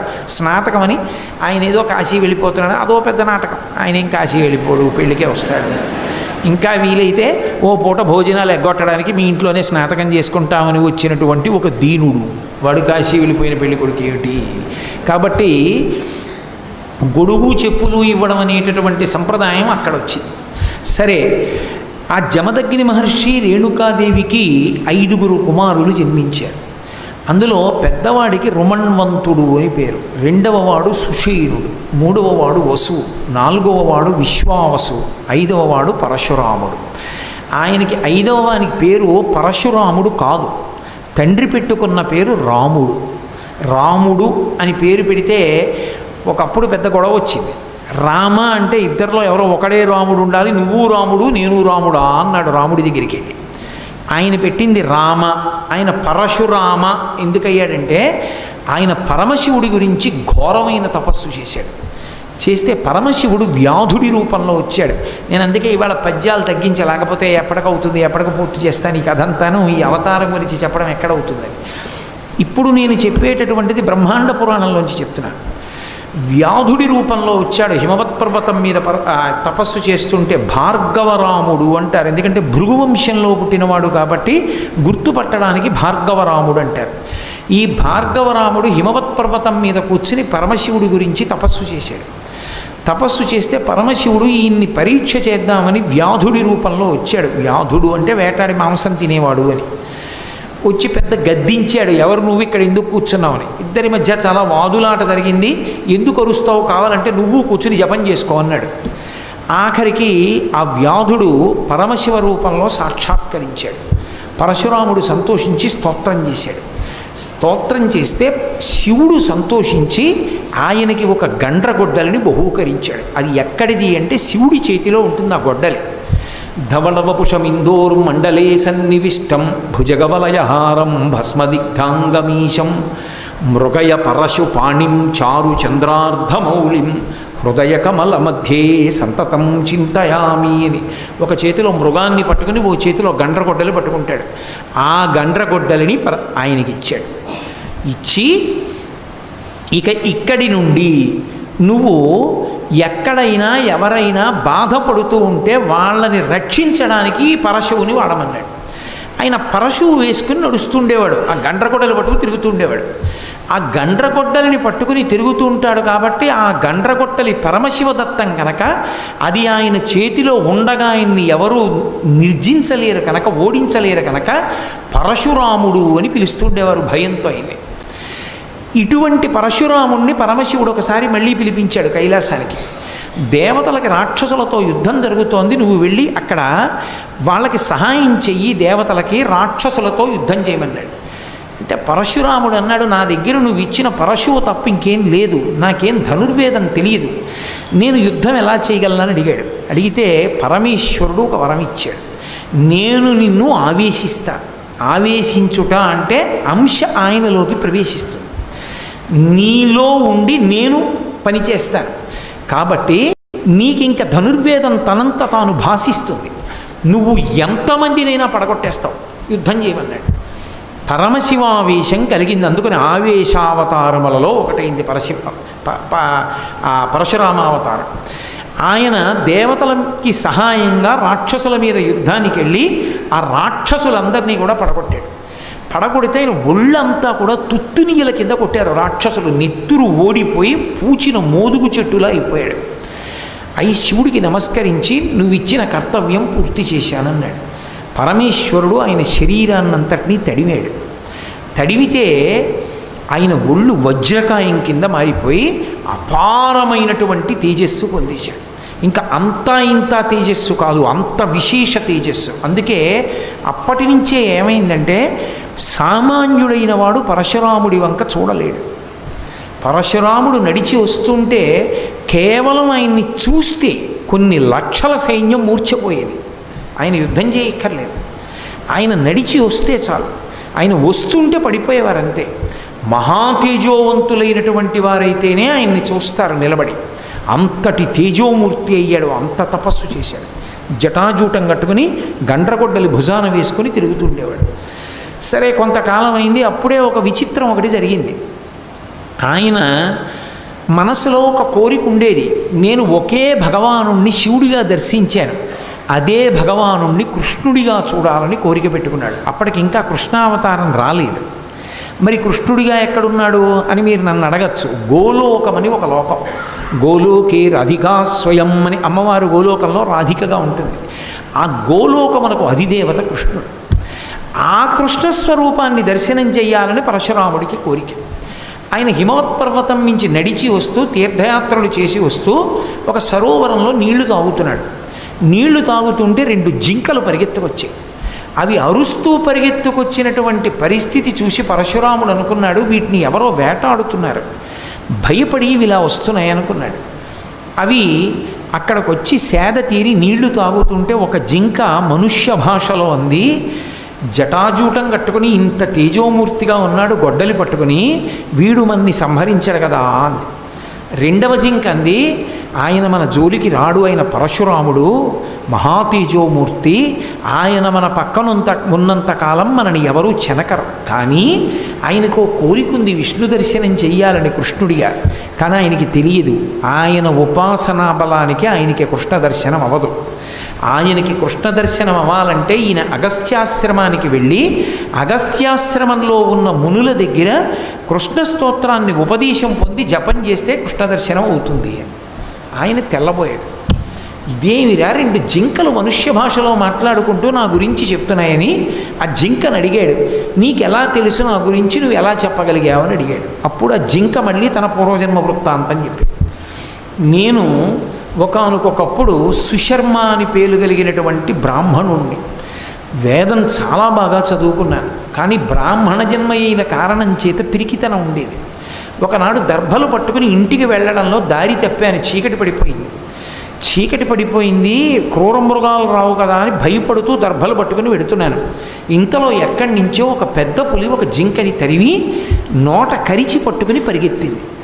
ఆ కంఠాన్ని పట్టుకుని పరిగెడుతున్నటువంటి పెద్ద పులిని చూశాను. అదే నా మనసులో ఉండిపోయింది. బ్రాహ్మణుడనైన కారణం చేత పిరికితనంతో పులినోట్లో ఉన్న జింకని స్మరిస్తూ ఒక రాళ్లగుట్ట మీద పడి తలకి దెబ్బ తగిలి నెత్తురు కక్కి మరణించాను. చిట్ట చివరి స్మృతిలో జింక ఉండిపోయింది. కానీ దర్భలు చేత పట్టుకుని అంత వేదం చదువుకున్న పవిత్రమైన బ్రాహ్మణుడిగా మరణించాను కనుక బ్రహ్మచారిగా నాకు విశేష స్మృతి ఉంది. ఎవరు ఏ లోపంలో ఉన్నా తెలుసుకోగలరు, వాళ్ళ కోరిక ఏమిటో నాకు తెలుస్తుంది. అందుకని చెప్పగలిగాను, నువ్వు అగస్త్యాశ్రమానికి వెడితే కృష్ణుని యొక్క మంత్రోపదేశం పొందితే నీకు కృష్ణ దర్శనం అవుతుందని. అయితే అగస్త్యాశ్రమానికి వెడతానని ఆయన బయలుదేరాడు, ఆయన వెనక జింకలు బయలుదేరాయి. ముగ్గురు వెళ్ళారు. అగస్త్యాశ్రమంలో కృష్ణ మంత్రాన్ని ఉపదేశం పొంది జపం చేశాడు. ఆయనకి కృష్ణ సాక్షాత్కారం అయింది. కృష్ణ భగవానుడు నీకేం కావాలని అడిగాడు. ఆయన ఒక విచిత్రమైన కోరిక కోరాడు. నాకేమీ కోరిక లేదు, ఒక్కసారి మిమ్మల్ని చూడాలని కోరుకున్నాను, అంతే, మీ దర్శనమైంది చాలు, నాకే కోరిక లేదు. దేవతలు ప్రత్యక్షమైతే కోరిక తీర్చకుండా వెళ్ళారు. కృష్ణ భగవానుడు అన్నాడు, ఇవాళ నుండి నేను కూడా నీలో ఆవేశిస్తున్నాను. నేను నిన్ను ఆవేశించడానికి ఒక కారణం ఉంది. రామావతారం ఏమిటో నీకు తెలిసేటటువంటి రోజు ఒకటి వస్తుంది. నువ్వు రాముణ్ణి నిలదీస్తావు. రాముణ్ణి నిలదీసి నీ చేతిలో ఉన్న విష్ణు చాపాన్ని రాముడికి ఇచ్చినప్పుడు రాముడెవడో తెలియగానే నేను నీలోంచి అంతర్ధానం అవుతాను. అప్పుడు నీ తేజస్సు క్షయం అవుతుంది. ఆ తర్వాత నువ్వు ఇక స్థిరంగా కూర్చుంటావు ఓ పర్వతం మీద. అప్పటి వరకు నువ్వు తిరుగుతూనే ఉంటావు. నీకు నా ఆవేశ అవసరం ఉంది, అందుకే నేను నీలో ప్రవేశిస్తున్నానని కృష్ణుడు కూడా ప్రవేశించాడు. ఇప్పుడు ఆయన యందు శివ తేజస్సు విష్ణు తేజస్సు కూడా ప్రవేశించాడు. ఇతపూర్వమే శివ తేజస్సు ఉంది, ఇప్పుడు విష్ణు తేజస్సు కూడా ప్రవేశించింది. ఈ రెండు తేజస్సులతో కూడినటువంటి వాడై ఇంటికి వెళ్ళాడు. ఇంటికి వెళ్ళి తండ్రి అయినటువంటి జమదగ్ని మహర్షిని సేవిస్తున్నాడు. అలా కాలం గడిచిపోతోంది. అలా కాలం గడిచిపోతూ ఉండగా ఒక విశేషం జరిగింది. ఒకనాడు జమదగ్ని మహర్షి తన భార్య అయినటువంటి రేణుకాదేవిని పిలిచి ఏదో అనుష్ఠానం చేసుకోవడానికి సరోవరానికి వెళ్ళి నీళ్లు తీసుకురమ్మన్నాడు. ఆవిడ పాత్ర పట్టుకుని నీళ్లు తీసుకురావడానికి వెళ్ళింది. అక్కడికి చిత్రరథుడు అనబడేటటువంటి గంధర్వుడు తన భార్యలతో వచ్చి మెడలో పూలదండలు వేసుకుని జలక్రీడలు ఆడుతున్నాడు. ఆ గంధర్వుడి యొక్క రూపాన్ని చూసి ఎంత బాగున్నాడో అన్న భావనతో ఆయన చేస్తున్న జలక్రీడల్ని తమకంతో చూసింది రేణుకాదేవి. ఆ చూస్తూ ఉండిపోవడంలో ఆలస్యం అయిపోయింది. భర్తకి నీటి పాత్ర తీసుకెళ్ళడం భయపడుతూ గబగబా తీసుకెళ్ళింది. భార్యని చూస్తూనే గుర్తించాడు జమదగ్ని, నువ్వు మానసిక వ్యభిచారం చేశావు. మానసిక వ్యభిచారం చేసినటువంటి నువ్వు నాకు భార్యాస్థానంలో ఉండడానికి యోగ్యురాలివి కావు. అందుకని నిన్ను భార్యాస్థానంలో ఉంచుకుని నేను ఇక గృహస్థాశ్రమంలో ఉండడం కుదరదు అని 5 కొడుకుల్ని వరుసగా పెద్ద కొడుకు అయినటువంటి వాడి దగ్గర నుంచి రుమణ్వంతుడి దగ్గర నుంచి ఒక్కొక్కరిని పిలిచి మీ అమ్మని చంపేసేయండి అన్నాడు. అంటే పెద్ద కొడుకు రుమణ్వంతుడు అన్నాడు, నాకు జన్మనిచ్చినటువంటి తల్లి పరదేవతా స్వరూపం, ఆవిడ్ని నేను చంపడం ఏమిటి, చంపనన్నాడు. రెండవ కొడుకుని పిలిచాడు సుషేణుడు, అమ్మని చంపన్నాడు, నేను చంపనన్నాడు. మూడవ కొడుకు వసువుని పిలిచాడు, నేను చంపనన్నాడు. 4 కొడుకు విశ్వావసుని పిలిచాడు. నేను చంపనన్నాడు. మీరు నలుగురు నా మాట వినలేదు కాబట్టి ఈ అరణ్యంలో చెట్లు మృగములైపోండి అన్నాడు. వెంటనే వాళ్ళు చెట్లు మృగములైపోయారు. 5వ వాడైనటువంటి భార్గవరాముణ్ణి పిలిచాడు. పిలిచి మీ తల్లిని సంహరించు అన్నాడు. వెంటనే కత్తి తీసి తల నరికేశాడు తల్లిని. భార్గవరాముడు ఆవిడ తల ఊడి పడిపోయింది. పడిపోగానే తండ్రి ప్రసన్నుడయ్యాడు. ఒరే, నేను చెప్పిన పని చేశావురా నువ్వు, చాలా చాలా సంతోషిస్తున్నాను. నీకేం వరం కావాలో కోరుకో, ఇస్తాను వరాలన్నాడు. మా అమ్మ తిరిగి బ్రతకాలి, అది నా మొదటి కోరిక అన్నాడు. బ్రతికిస్తున్నాను మీ అమ్మనన్నాడు. నా అన్నలు మళ్ళీ చైతన్యం పొంది మనుష్య స్వరూపాలు పొందాలి అన్నాడు. మళ్ళీ వాళ్ళందరూ మనుష్య స్వరూపాలు పొందారు. నాకు చిరంజీవిత్వం కావాలన్నాడు. ఇస్తున్నానన్నాడు. అందుకు పరశురాముడు చిరంజీవి అయ్యాడు, జమదగ్ని మహర్షి యొక్క వరం. అయితే ఇక్కడ మాత్రం చాలా జాగ్రత్తగా ఒక రహస్యాన్ని గమనించవలసి ఉంటుంది. పడిన వారినెల్ల బ్రతికింపగలడు తన జనకుడని నరికే జమదగ్ని, ఆతడు చంపెననుచు తల్లిని అన్నల జనకునాజ్ఞనైన చంపవలదు. మహాభారతంలో మనకి ఖచ్చితంగా చెప్పినటువంటి ఋషి సందేశం. ఆయన చంపాడు అంటే పరశురాముడు, ఆయనకి తన తండ్రి అయిన జమదగ్ని మహర్షి యొక్క శక్తి తెలుసు. అమ్మ అలా ఉండిపోతే మానసిక వ్యభిచారం చేసింది కాబట్టి భార్యాస్థానంలో ఉండకూడదు. చచ్చిపోతే మళ్ళీ బతికిస్తే ఆ దోషం అక్కడతో పోయింది కాబట్టి మళ్ళీ భార్యాస్థానంలో ఉండొచ్చు. అందుకు చంపమన్నాడు. ఆ తండ్రి అంత శక్తివంతుడని తెలుసుకున్నవాడు కాబట్టి పరశురాముడు చంపాడు. సామాన్యమైనటువంటి వాళ్ళకి నిజంగా తండ్రి అంత శక్తివంతుడే అయినా తల్లిని అన్నల్ని చంపకూడదు. నాకు మా నాన్నగారు మళ్ళీ బతికిస్తారనుకుని చంపేశానండి, పరశురాముడు చంపలేదా అని అనడానికి వీలు లేదు. ఎందుకంటే పరశురాముడి యందు శివకేశవుల యొక్క ఆవేశం ఉన్నది ఆయనకి తెలుసు కాబట్టి చంపాడు. మనకు అలాంటి ఆవేశాలు ఉండవు, లేనిపోని కొత్త ఆవేశాలు మనకు ఉండకూడదు. అందుకని మహర్షి స్థిరీకరించి తీర్పు చెప్పారు. అతను చంపెననుచు తల్లిని అన్నల జనకునాజ్ఞనైన చంపరాదు. తండ్రి ఆజ్ఞాపించినప్పటికీ కూడా ఎట్టి పరిస్థితుల్లో జామదగ్ని అంటే జమదగ్ని యొక్క కుమారుడైన పరశురాముడు చంపాడని మనం మాత్రం తల్లి జోలికి, తోబుట్టువుల జోలికి వెళ్ళరాదు. అలా చిరంజీవిత్వాన్ని పొందినటువంటి పరశురాముడు జమదగ్ని మహర్షి యొక్క కుమారుడై ఉండగా తండ్రి ఎంతో సంతోషించి కార్యక్రమాన్ని నెరవేరుస్తున్నాడు. పరశురాముడి జీవితం అనేకమైన మలుపులు తిరిగిపోయింది. జమదగ్ని మహర్షి ఆశ్రమంలో ఉన్నాడు. పరశురాముడు దర్భలు తీసుకురావడానికి, పళ్ళు తీసుకురావడానికి అరణ్యంలోకి వెళ్ళాడు. మిగిలినటువంటి అన్నలు 4 ఉన్నా వాళ్ళది బ్రాహ్మణ తేజస్సు. వాళ్ళు పిరికి వాళ్ళు ఎంతసేపు ఏదో వచ్చిన వాడికి ఉపకారం చేయగలరు, ఏదైనా పట్టుకుపోతే వాడి కర్మ పరమేశ్వరుడు ఉన్నాడని ఊరుకుంటారు. ఈయనది అలా కాదు, ఈయనది క్షాత్ర తేజస్సు. ఊరుకోడు, కత్తెట్టుకుని వెంటపడతాడు. కారణం ఏమిటి? సత్యవతీదేవి కోరినటువంటి వరం వల్ల వచ్చినటువంటి లక్షణం అది. ఒకనాడు పరశురాముడు అరణ్యంలో ఉన్నాడు, జమదగ్ని మహర్షి ఆశ్రమంలో ఉన్నాడు. రేణుకాదేవి పక్కనుంది. ఉండగా ఒక చిత్రమైనటువంటి సందర్భం జరిగింది. కార్తవీర్యార్జునుడు అరణ్యానికి వచ్చాడు. ఈ కార్తవీర్యార్జునుడు విశేష శక్తి సంపన్నుడు. పౌరాణిక వాంగ్మయంలో కార్తవీర్యార్జునుడి యొక్క శక్తి ప్రత్యేకంగా ఎక్కడ కనపడుతుంది అంటే శ్రీరామాయణం ఉత్తరకాండలో చెప్పబడింది. అలాగే గురుచరిత్రలో దత్తాత్రేయ స్వామి వారి యొక్క పరిచర్య చేసి సంపాదించాడు ఆ శక్తులన్నీ. ఆయనకి 1000 బాహువులు, సహస్ర బాహువులతో ఉంటాడు. రామాయణం ఉత్తరకాండలో కార్తవీర్యార్జునుని యొక్క అనన్యమైన శక్తిని చెప్పారు. ఆయన నదీ తీరంలో కింది భాగంలో తన భార్యలతో కలిసి జలక్రీడలు ఆడుతున్నాడు. అదే సమయానికి ప్రదోష వేళలో ఎందుకో రావణాసురుడు పుష్పక విమానంలో వెళ్ళిపోతున్నాడు. ఆయనకు అలవాటు ఉంది. ప్రదోష వేళ అయితే ఎక్కడున్నవాడు అక్కడే కిందకి దిగి సైకతలింగం చేసి ఆ సైకతలింగానికి పూజ చేస్తాడు. ఆయన నది ఒడ్డున దిగి స్నానం చేసి సంధ్యావందనం చేసుకుని సైకతలింగం చేసి దానికి ఆరాధన చేస్తున్నాడు. వీళ్లకు పిచ్చి కోరిక పుట్టింది కార్తవీర్యార్జునుడి భార్యలకి. నీకు 1000 చేతులు ఉన్నాయి కదా, నదీ ప్రవాహాన్నంతటినీ ఆపేయగలవా 1000 చేతులతో అని అడిగారు. అది పెద్ద విషయమా అని 1000 చేతులు అడ్డు పెట్టాడు. అడ్డు పెడితే ఆ ప్రవాహం వెనక్కి వెళ్ళింది. వెనక్కి వెళ్ళి ప్రవాహం పెరుగుతూ వచ్చి ధ్యానంలో ఉండి పువ్వులు వేస్తున్నటువంటి రావణాసురుడి తొడల కిందకు వచ్చి ఆ పూజ చేస్తున్న సైకతలింగాన్ని కరగకొట్టి తీసుకెళ్ళిపోయింది. ఇసుక కరిగిపోతుంటే మరి నీళ్లు తగిలితే అకస్మాత్తు ప్రవాహం ఎందుకు పెరిగింది కిందకెళ్ళి చూడమన్నాడు భటుల్ని. కార్తవీర్యార్జునుడు భార్యలతో జలక్రీడలు ఆడుతున్నాడని చెప్పారు రావణాసురుడికి. అసలు వాడే పెద్ద ధూర్తుడు. ఆ కార్తవీర్యార్జునుడి 1000 చేతులు నరికేస్తానని యుద్ధానికి వెళ్ళాడు. ఆ కార్తవీర్యార్జునుడు లోకాన్ని భయపెట్టినవాడు రావణుడు అంటే సామాన్యమైన వాడు కాదు. వాడు వీడు భయపడితే పెద్ద విశేషం ఏందండి. యమధర్మరాజు పారిపోయాడు రావణాసురుడిని చూస్తే. మీరు రామాయణం ఉత్తరకాండ చదివితే వీళ్ళందరూ దేవతలు దిక్పాలకులు కూర్చుని ఒక చోట మాట్లాడుకుంటున్నారు ఏదో పిచ్చాపాటి. అకస్మాత్తుగా రావణాసురుడు వచ్చాడు.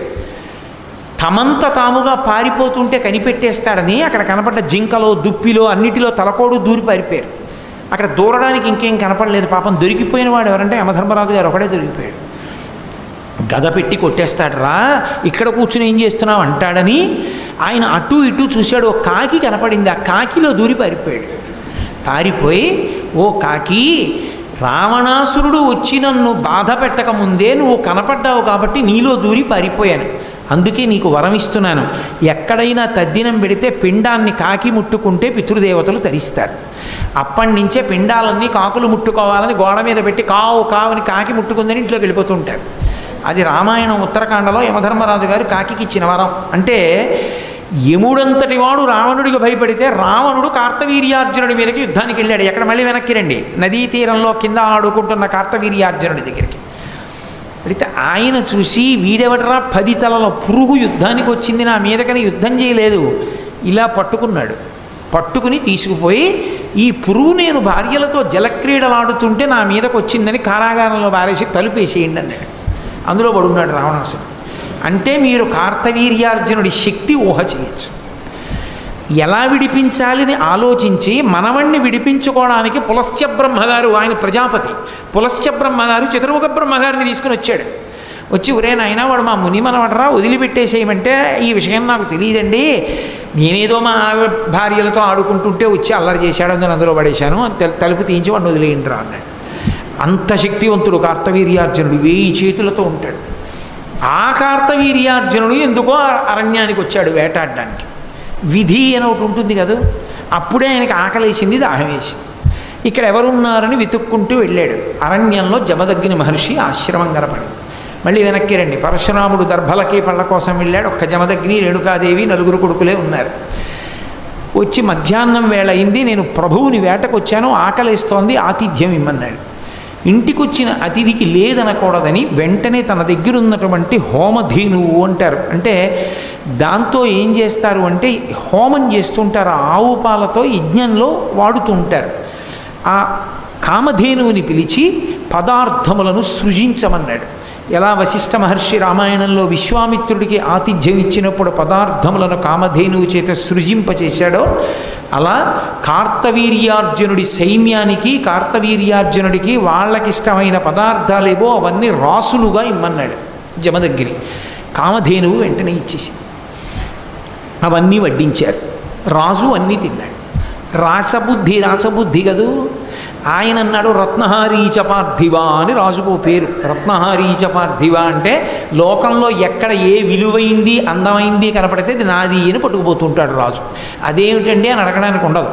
కాబట్టి రాజు అంటే ఎవరంటే రత్నహారీచ పార్థివ, రామాయణంలో వాడిన మాట. బాలకాండలో విశ్వామిత్రుడే చెప్పుకున్నాడు ఒకనకొకప్పుడు తాను రాజ్యం చేసే రోజుల్లో, నేను రత్నహారీచ పార్థివ, కామధేనువుని తీసుకుపోతానన్నాడు.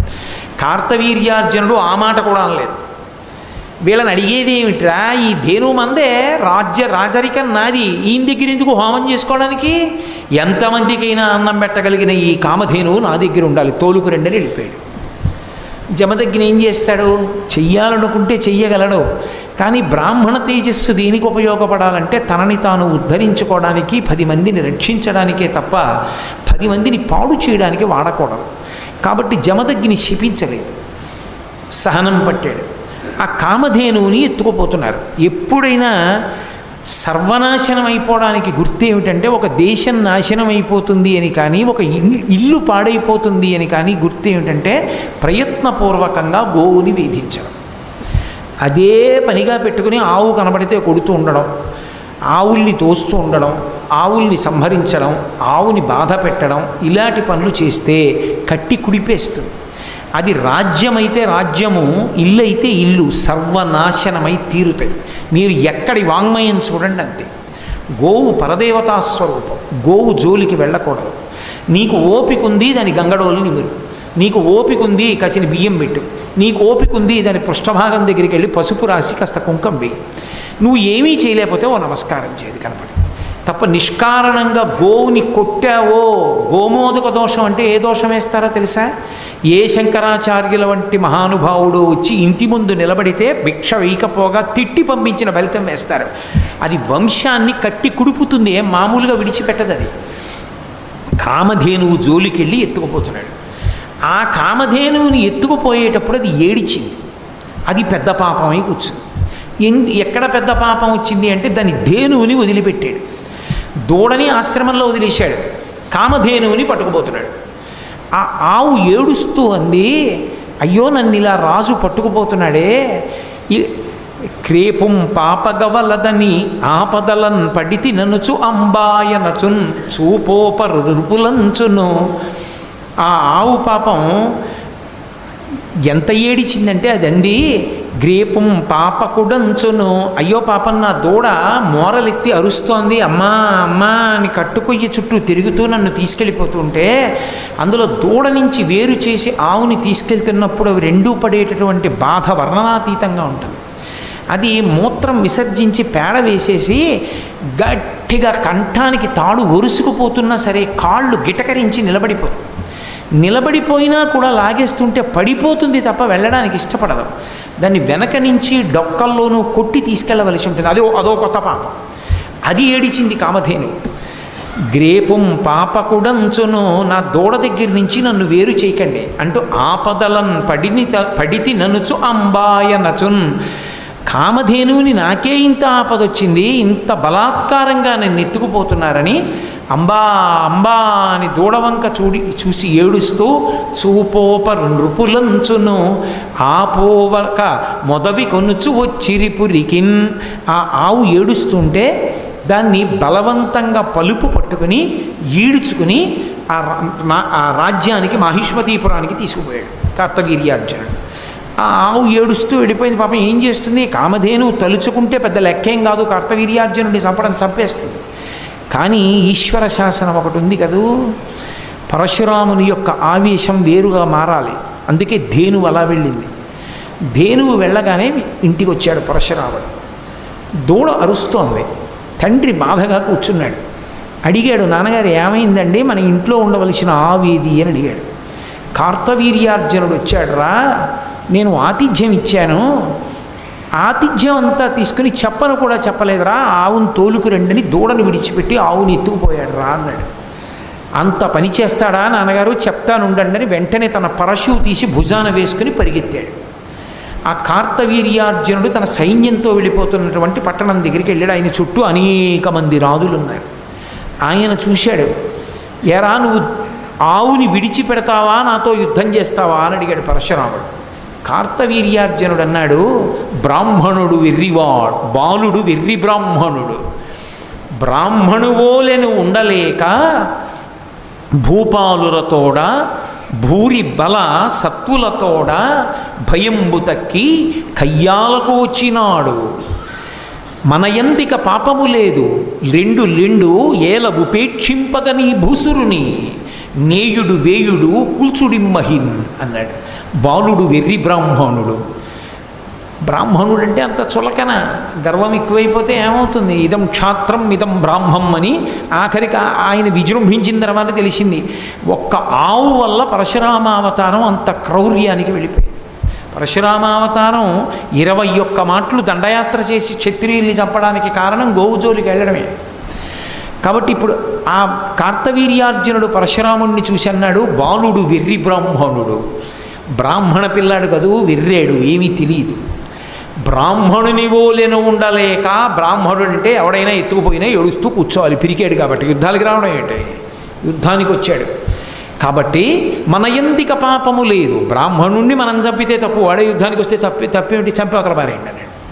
కాబట్టి లెండు లేవండి, ఎందుకు ఈ భూసురుణ్ణి క్షమించడం, నేయుడు వేయుడు కూల్చుడిమ్మహిన్, చంపేసేయండి బ్రాహ్మణుడు అన్నాడు. అనేటప్పటికీ రాజులు సైన్యం అందరూ కలిశారు, ఆయన మీద బాణప్రయోగం మొదలుపెట్టారు. ఆయన వెంటనే ఆయనలో ఉన్నటువంటి శివకేశవుల యొక్క ఆవేశం బయటికి వచ్చి తన ఒక్క పరశువుతోటి ఆయన ధనుష్టంకారం చేసి బాణ పరంపరలతోటి ఈ మొత్తం సైన్యాన్ని పడగొట్టి ఒక్క దూకి తన యొక్క పరశువుతో కార్తవీర్యార్జునుడి 1000 చేతులు నరికేశాడు. 1000 చేతులలో 500 ధనస్సులు పట్టుకుని 500 బాణాలని ఏకకాలంలో ప్రయోగించాడు పరశురాముడి మీద. అసలు మీరు ఆ యుద్ధం జరిగితే ఆశ్చర్యపోతారు, అంత గొప్ప యుద్ధం అది. అంత గొప్ప యుద్ధంలో ఆ కార్తవీర్యార్జునుడు వేసినటువంటి బాణములన్నింటినీ కూడా పడగొట్టడమే కాకుండా కార్తవీర్యార్జునుడి 1000 చేతులు నరికేసి ఆయన కంఠాన్ని నరికేశాడు. కార్తవీర్యార్జునుడు చచ్చిపోయాడు. ఆ నెత్తురోడిపోతున్నటువంటి పరశువుని పట్టుకుని తిరిగి వచ్చాడు తండ్రి దగ్గరికి ఆవును తీసుకొని. నాన్నగారండి ఆవును తీసుకొచ్చాను, కొన్ని లక్షల మంది సైన్యాన్ని తెగటార్చి కార్తవీర్యార్జునుడి యొక్క 1000 చేతులు నరికి చంపేశాను, అతని స్నేహితులు రాజుల్ని చంపాను, ఆవును తీసుకొచ్చానని. అంటే తండ్రి జమదగ్గినని ఎంత పనిచేసావురా. ఒక ఆవు వాళ్ళు తీసుకెళ్ళిపోయారనుకో, అది మనకి అదృష్టం ఉంటే తిరిగి వస్తుంది, కానీ ప్రభువుని చంపేవే అది చాలా దోషం. ప్రభువు విష్ణువాంశ సంభూతుడు, అంత గొప్ప చక్రవర్తి కార్తవీర్యార్జునుడిని చంపేశావే, ఇప్పుడు అటువంటి ప్రభువు మనకు ఎలా కలుగుతాడు?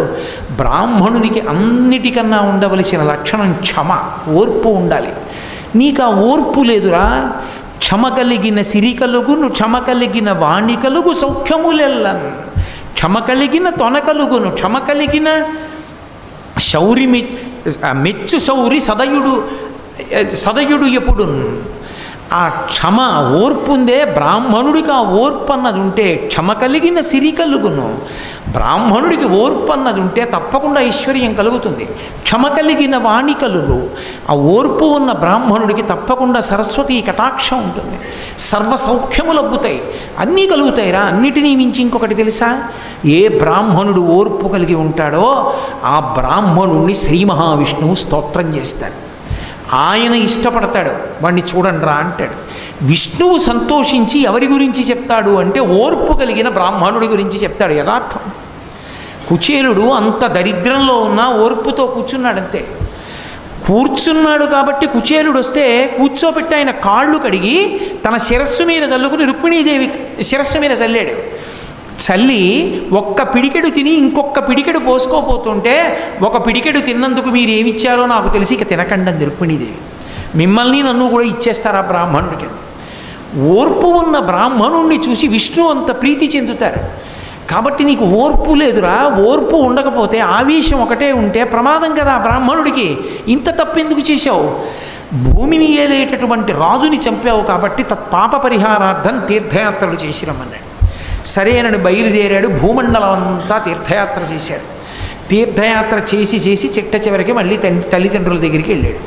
వెళ్ళి తల్లిదండ్రులకు మొక్కాడు, నమస్కరించాడు. కాలం గడిచిపోతోంది. ఒకనాడు మళ్ళీ అరణ్యానికి దర్భలు తీసుకురావడానికి వెళ్ళాడు. ఏమిటంటే రోజు అలా పెడతారా అంటే, మనం ఉద్యోగానికి వెళ్ళినట్టే వాళ్ళు పెడతారు. అసలు కౌశలము అని బ్రాహ్మణుడికి మొట్టమొదట గురువుగారు నేర్పేది ఏది అంటే, కౌశలము అన్న మాటకు అర్థం ఏమిటంటే నేర్పరితనము అని అనుకోకూడదు. నేర్పరితనాన్ని కౌశలం అనరు.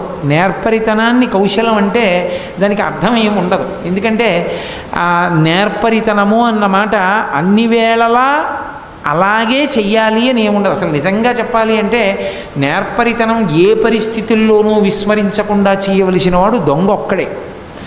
1000 దొంగతనాలు ఇంత సఫలంగా చేశాను, ఒక్క దొంగతనం ఏదో మామూలుగా చేశాను, దొరుకుతానులా తెలియదని చేస్తాడేంటి? వీపు చీరేస్తారు. మిగిలిన 1000 కూడా బయటకు వస్తాయి. ఎప్పుడు చేసినా నేర్పరితనంతో చెయ్యాలి. అంటే నేర్పరితనము కౌశలము ఒక మాట కాదు. కౌశలము అన్న మాటకు అర్థం ఏంటంటే, బ్రాహ్మణుడు ఒకటి తెలుసుకోవాలి, తనకి ఎంతవరకు అవసరమో అంతవరకే పుచ్చుకోవాలి తప్ప తనకు అవసరము కాని దానిని అపేక్షించకూడదు. అందుకే దర్భ కొయ్యడం నేర్పుతారు. దర్భ కోసేటప్పుడు అది పుచ్చిపోయిందో తెగిపోయిందో అయ్యుండి ఆ దర్భ పనికిరాదు అంటే కొయ్యరు, వదిలిపెట్టేస్తారు. పనికొచ్చే దర్భ అయితే పీకేయకూడదు. మొదలంట పీకేస్తే మళ్ళీ పెరగదు. దర్భని మొదలు దగ్గర ఎంతవరకు కొయ్యాలో అంతవరకే కొయ్యాలి. కోస్తే అది మళ్ళీ పెరుగుతుంది.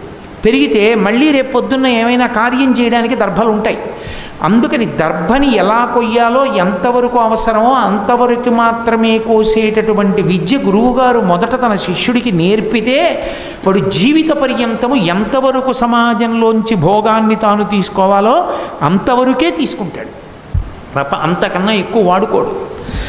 ఆ కౌశలం రావడానికి కుశ అంటే దర్భ కొయ్యడం దగ్గర ప్రారంభమవుతుంది ఆ విద్య, గురువుగారు నేర్పుతారు కాబట్టి దర్భలు యజ్ఞయాగాది క్రతువులలో అవసరం కాబట్టి రోజూ దర్భలు తెచ్చుకుంటూ ఉంటారు. అందుకని ఆయన దర్భలు తేవడానికి పళ్ళు తేవడానికి అరణ్యంలోకి వెళ్ళాడు. ఇక్కడ జమదగ్ని ఒక్కడే కూర్చుని ఉన్నాడు. ఆ కార్తవీర్యార్జునుడి యొక్క కుమారులు ఉన్నారు, వాళ్ళకో శాపం ఉంది. ఇప్పుడు మళ్ళీ నేను కార్తవీర్యార్జున చరిత్ర గురు చరిత్ర చెప్పట్లేదుగా, దాని జోలు కొద్దిగా వినండి చాలు. నీకు చాలా ఉత్సాహవంతులు వీరులైన కొడుకులు పుడతారు, ఆ ఉత్సాహమే వాళ్ళ కొంప ముంచేస్తుందని వాళ్ళకో శాపం ఉంది. అందుకని వాళ్ళు బయలుదేరి జమదగ్ని దగ్గరికి వచ్చారు. మా నాన్నని చంపేసిన వాడు ఈ జమదగ్ని కొడుకైన పరశురాముడి, కాబట్టి ఈ జమదగ్ని చంపేస్తామని కూర్చున్నవాడిని కూర్చున్నట్టు కత్తి పెట్టి తల నరికేశారు. ఆయన ఒరిగిపోయింది ఆయన శరీరం ఒరిగిపోగానే ఈ పరశురాముడు వెళ్ళి ఆ అరణ్యంలో ఉన్నటువంటి వాడిని పిలిచారు. పిలుస్తూ ఆ తల్లి జమదగ్ని యొక్క భార్య ఆ పడిపోయినటువంటి జమదగ్ని యొక్క శరీరం మీద పడి గుండెలు బాదుకుంటూ ఏడుస్తూ పిలిచింది, భార్గవరామ భార్గవరామ భార్గవరామ అని అరిచింది. ఇన్ని మాటలు అరిచింది అని చెప్పారంటే మహాభారతంలో మున్నేడు మాటలు అన్నారు. అంటే 21 మాటలు అరిచింది. ఆ అరవడం కూడా ఎలా అరిచిందంటే పరశురాముడు లెక్క పెట్టుకోవడానికి అవకాశం ఉండేటట్లుగా అరిచింది. అన్ని మాటలు అరిస్తే ఆయన అరణ్యంలో ఉన్నవాడు విన్నాడు, నా తల్లి ఎందుకు ఇంత ఎలుగెత్తి ఏడుస్తూ అరుస్తోంది అని. పరుగున వస్తూ లెక్క పెట్టుకున్నాడు ఎన్ని మాటలు పిలుస్తోంది అని. ఆశ్రమానికి వచ్చేటప్పటికి 21 మాటలు పూర్తయింది. చూశాడమ్మా, ఎవరు చేశారు ఈ పని అని అడిగాడు. నువ్వు కార్తవీర్యార్జునుడిని చంపేశావన్న కక్షతో కార్తవీర్యార్జును యొక్క సంతానం వచ్చి మీ తండ్రి అయినటువంటి జమదగ్ని చంపేసింది అన్నాడు. వెంటనే ఆయనకి కోపం వచ్చి, అమ్మా ఈ క్షత్రియులు దురహంకారులు, భూమిని పరిపాలించవలసినటువంటి క్షత్రియులు యుక్తాయుక్త విచక్షణ లేకుండా ప్రవర్తిస్తున్నారు. ఒకప్పుడు ఆతిథ్యం పొంది ఆవుని ఎత్తుకుపోయారు. ఆవుని ఎత్తుకుపోతే నేను ఆవుని విడిచిపెట్టమని అడిగితే బ్రాహ్మణుడు వెర్రివాడు చంపేసేయమన్నారు. నేను యుద్ధం చేస్తే నా చేతిలో చచ్చిపోయాడు. ఆయన ఆవుని విడిచిపెట్టలేదు కాబట్టి యుద్ధం చేసి చంపాను. నేను లేనప్పుడు దొంగ దెబ్బ తీసి నా తండ్రిని చంపారు. ఈ క్షత్రియులు బతకడానికి వీల్లేదమ్మా. నువ్వు 21 మాటలు గుండెలు బాదుకుని అరిచావు కనుక 21 మాటలు ఈ భూమండలం అంతా తిరుగుతాను. క్షత్రియుడన్నవాడు కనబడితే చంపేస్తాను. గర్భస్థ పిండమై ఉన్నా కూడా విడిచిపెట్టను, శిశువైనా కూడా విడిచిపెట్టను. క్షత్రియుడన్నవాడు ఈ భూమి మీద ఉండడానికి వీల్లేదు. అదే కృష్ణ భగవానుడు ధర్మరాజుతో అంటాడు, కొద్ది వంశములు మాత్రమే సుక్షత్రియ వంశములు మిగిలాయి, మిగిలిన వంశాలన్నీ అంతరించిపోయాయి పరశురాముడి చేతిలో. అలా మిగిలిపోయిన వంశాల్లో ఇక్ష్వాకు వంశం, చంద్రవంశం అటువంటివి కొన్ని ఉన్నాయి. మిగిలిన వాళ్ళు ఎక్కడైనా కొద్దిమంది క్షత్రియులుంటే వాళ్ళు 3 ప్రదేశాల్లో దాక్కున్నారు. ఒకటి ఆవుల మందలలోకి వెళ్ళిపోయి దాక్కున్నారు. ఆవుల మందలలో ఉంటే మాత్రం ఆయన తొందరపడి గబగబా రాడు, ఎందుకంటే ఏ ఆవు అయినా చెనకబడుతుందని ఆగుతాడు. నేను గోవుల మందలలోకి వెళ్ళి దాక్కున్నారు. కొంతమంది ఆడవాళ్ళు నివసించేటటువంటి ప్రదేశాలలోకి వెళ్ళి దాక్కున్నారు. ఆడవాళ్ళు ఉన్న చోటికి వెళ్ళడు. ఆడవాళ్ళు ఉన్న చేతికి గాజులు ఇలా చూపించినా ఇక లోపలికి రాడు పరశురాముడు. అందుకని కొంతమంది క్షత్రియులు గాజులు వేసుకుని ఆయన వస్తుంటే చేతులు బయటికి పెట్టి చప్పుడు చేశారు, ఆడవాళ్ళు ఉన్నారని వెళ్ళిపోయాడు. అలా బతికారు కొంతమంది. మిగిలిన వాళ్ళందరినీ చంపేశాడు, శిశువుల్ని కూడా మిగల్చలేదు. 21 మాటలు భూమండలం అంతా తిరిగి క్షత్రియులన్న వాళ్ళని విడిచిపెట్టకుండా సంహరించి ఈ నెత్తురంతా తీసుకెళ్ళి కురుక్షేత్రంలో 5 హ్రదములు తవ్వాడు. 5 చెరువులు తవ్వి 5 చెరువులు ఈ క్షత్రియుల యొక్క నెత్తుటితో నింపాడు. వాటిని శమంతక పంచకం అని పిలుస్తారు. 5 నెత్తుటి చెరువులు చేసి 5 నెత్తురు తీసి తండ్రికి పితరులకు తర్పణం చేశాడు. అది ఆవేశం. అందుకని ఆవేశావతారమైంది. అంత ఆవేశాన్ని పొందినటువంటి అవతారం దాని ఉద్ధతి అసలు దాని గురించి చదవడం, దాన్ని ఊహించడమే చాలా కష్టంగా ఉంటుంది. అంత దారుణంగా చంపేశాడు 21 పర్యాయాలు. మళ్ళీ బ్రాహ్మణుల వలన క్షత్రియ వంశాలు వృద్ధిలోకి వచ్చాయి. అదొక ధర్మ సూక్ష్మం. ఇప్పుడు దాని గురించి నేను ప్రస్తావించక్కర్లేదు. నేను మహాభారతం ఆదిపర్వం చెప్పినప్పుడు విన్న వాళ్ళకి జ్ఞాపకం ఉండే ఉంటుంది. కాబట్టి బ్రాహ్మణుల వలన క్షత్రియ వంశాలు మళ్ళీ వృద్ధిలోకి వచ్చాయి. 21 పర్యాయములు భూమినంతటినీ పర్యటించి శమంతక పంచకాన్ని ఏర్పాటు చేసి 5 చెరువులు నిత్తుటితో నింపి పితృదేవతలకు తర్పణలు ఇస్తే పితృదేవతలు కనపడన్నారు, ఎంత అసాధ్యపు పని చేశావురా, బ్రాహ్మణ వంశంలో పుట్టి 21 మార్లు క్షత్రియుల్ని సంహరించి భూమండలాన్నంతటినీ తన స్వాధీనం చేసుకున్నాడు. ఎక్కడ పుట్టవలసిన వాడు? ఈ క్షాత్రం గాది కడుపున పుట్టవలసినవాడు. అక్కడ పుట్టుంటే సుక్షత్రియుడై ఏమై ఉండేదో. ఆ తినే హవిష్యపాత్ర మారడం, చెట్టుని కౌగిలించుకోవడంలో, భృగువు చెప్పినట్టు చేయకపోవడంలో ఇంత ఉపద్రవం వచ్చేసింది. ఆవేశావతారం అయిపోయింది. అది అయిపోయి ఇంతమంది పితృదేవతలు చెప్పి తీర్థయాత్రలు చేయమంటే మళ్ళీ తీర్థయాత్రలకు బయలుదేరాడు. తీర్థయాత్ర అంతా చేశాడు. చేసి వచ్చి ఒక్క పరశురాముడు రామాయణ కాలం, భారతకాలం ఎన్నిటితో సంబంధం ఉన్నవాడు. ఒకానొకప్పుడు అశ్వమేధయాగం చేశాడు. అశ్వమేధయాగం చేసి ఈ భూమిని అంతటినీ దానం చేసేస్తాను. ఆయనదేగా భూమి. ఈ భూమిని అంతటినీ దానం చేస్తాను. ఈ భూమిని అంతటినీ దానం చేస్తే పుచ్చుకోగలిగిన బ్రాహ్మణుడు ఎవడని అడిగాడు. ఏ బ్రాహ్మణుడు పుచ్చుకుంటాడు? ఈ భూమిని అంతటినీ ఇచ్చేస్తానంటే అంటే అలా పుచ్చుకోగలిగిన సమర్థత ఉన్నవాడు, అన్ని ప్రాణులకు అన్నం పెట్టవలసిన వాడు కశ్యప ప్రజాపతి ఒకడే. ఎందుకంటే జీవులన్నీ కశ్యప ప్రజాపతి బిడ్డలు. అందుకని కశ్యప ప్రజాపతికి దానం చేశాడు. కశ్యప ప్రజాపతి అంటే ఎంత శక్తివంతుడో తెలుసా? ఇప్పుడు దాన్ని చెప్పవలసిన అవసరం లేదు, కానీ బ్రహ్మవైవర్త పురాణంలోంచి ఒక మాట చెప్తా. అధర్మం ఎక్కువైపోయి ఒకానొకప్పుడు భూమి కిందకి కుంగిపోయింది. కుంగిపోతే నా బిడ్డలకి అన్నం లేదు, నువ్వు కుంగిపోతే ఎలా, పైకి రావాలి, మళ్ళీ చాలామంది ప్రాణులు నష్టమైపోతున్నారని ఆయన భూమి కిందకి వెళ్ళి తన ఊరువుల్ని అంటే తన తొడల్ని అడ్డుపెట్టి పైకెత్తాడు. కశ్యప ప్రజాపతి తపశ్శక్తి అంతటిది. కశ్యప ప్రజాపతి యొక్క ఊరువుల మీద పైకి లేచింది కాబట్టి ఈ భూమికి ఉర్వి అని పేరు వచ్చింది. అందుకు ఉర్వి. కశ్యప ప్రజాపతి దానం పట్టాడు కాబట్టి పరశురాముడి దగ్గర భూమికి కాశ్యపి అని పేరు వచ్చింది. ఈ 2 పేర్లు కశ్యప ప్రజాపతి వల్లే వచ్చాయి. భూమినంతటినీ పుచ్చుకున్న కశ్యప ప్రజాపతికి పరశురాముడి శక్తి తెలుసు. ఆయన అన్నాడు, నువ్వు నాకు దీన్ని దానం చేసేసావు, దానం చేసేసిన తర్వాత ఇంకా దీని మీదే నువ్వు ఎలా ఉంటావు? ఈ ఇల్లు మీకు దానం చేసేసానండి అని చెప్పి నేనే ఆ ఇంట్లో ఉంటున్నాను అనుకోండి, ఇంకెందుకు ఆ దానం? ఇచ్చేయాలి కదా, ఇంకా నువ్వు ఉండకూడదు. కాబట్టి భూమిని విడిచిపెట్టి వెళ్ళిపోన్నాడు. ఎక్కడికి వెళ్ళిపోతానంటే దక్షిణ దిక్కుకు వెళ్ళమన్నాడు. తిన్నగా వెళ్ళి మహేంద్రగి పర్వతం మీద కూర్చున్నాడు. అది ఎక్కడిది అంటే ఆ యువతలో ఉన్న పర్వత శిఖరం మీద నిలబడి సముద్రుణ్ణి పిలిచాడు. పిలిచి, నేను నిలబడడానికి భూమి లేదు, కశ్యప ప్రజాపతికి ఇచ్చేశాను, కాబట్టి నేను నిలబడడానికి కొంత భూమిని ఈ సముద్రమా వెనక్కి వెళ్ళన్నాడు. అంటే సముద్రానికి భయం వేసింది. అసలే కోపిష్టి. వెనక్కి వెళ్ళంటే ఎంత వెనక్కి వెళ్ళాలి? బాగా వెనక్కి వెడితే ఎవడిమ్మన్నాడంతా, నేను ఆశపోతున్నా అంటాడు. తక్కువ ఇస్తే ఏమిటి నీ అహంకారం అంతే ఇస్తావా అంటాడు. 21 మాటలు క్షత్రియుల్నే చంపినవాడు. కార్తవీర్యార్జునుడిని చంపాడు. నేనే పాటి. భయమేసి సముద్రుడు అన్నాడు, నేను వెనక్కి వెళ్ళడం కాదు, నేను ఎంత వెనక్కి వెళ్ళాలో నువ్వే చెప్పన్నాడు.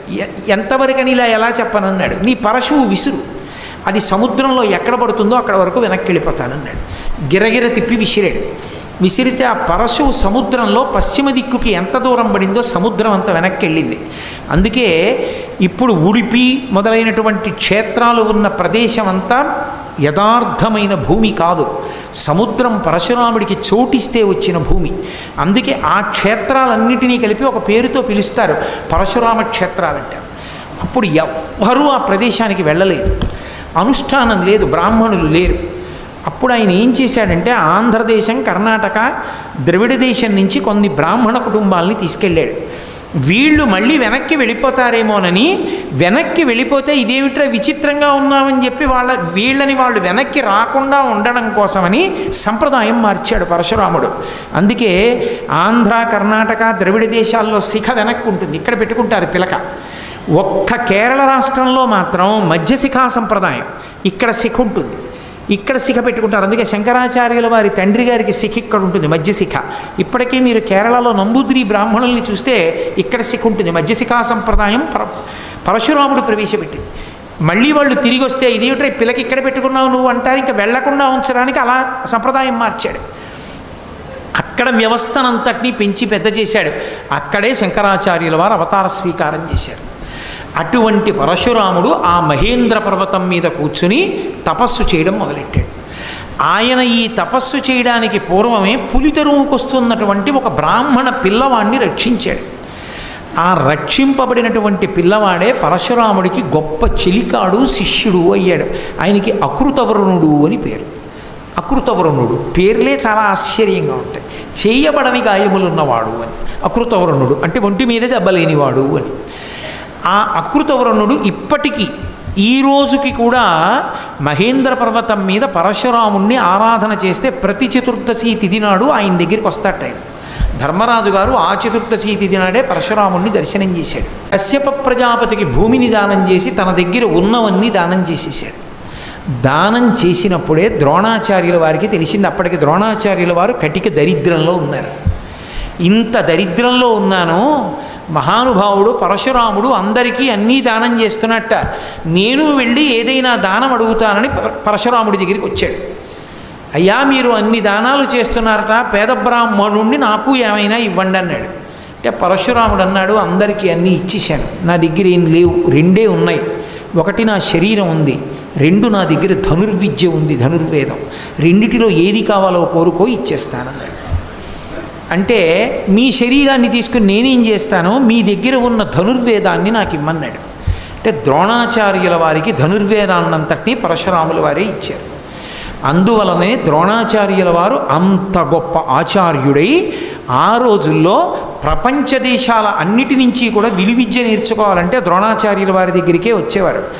ద్రోణాచార్యుల వారి దగ్గర విద్య నేర్చుకున్నప్పుడు ద్రోణుడు ఒకడికి విద్య నేర్పకపోవడం, పరశురాముడు నేర్పడమే మహాభారత కురుక్షేత్ర యుద్ధానికి మళ్ళీ కారణమైంది.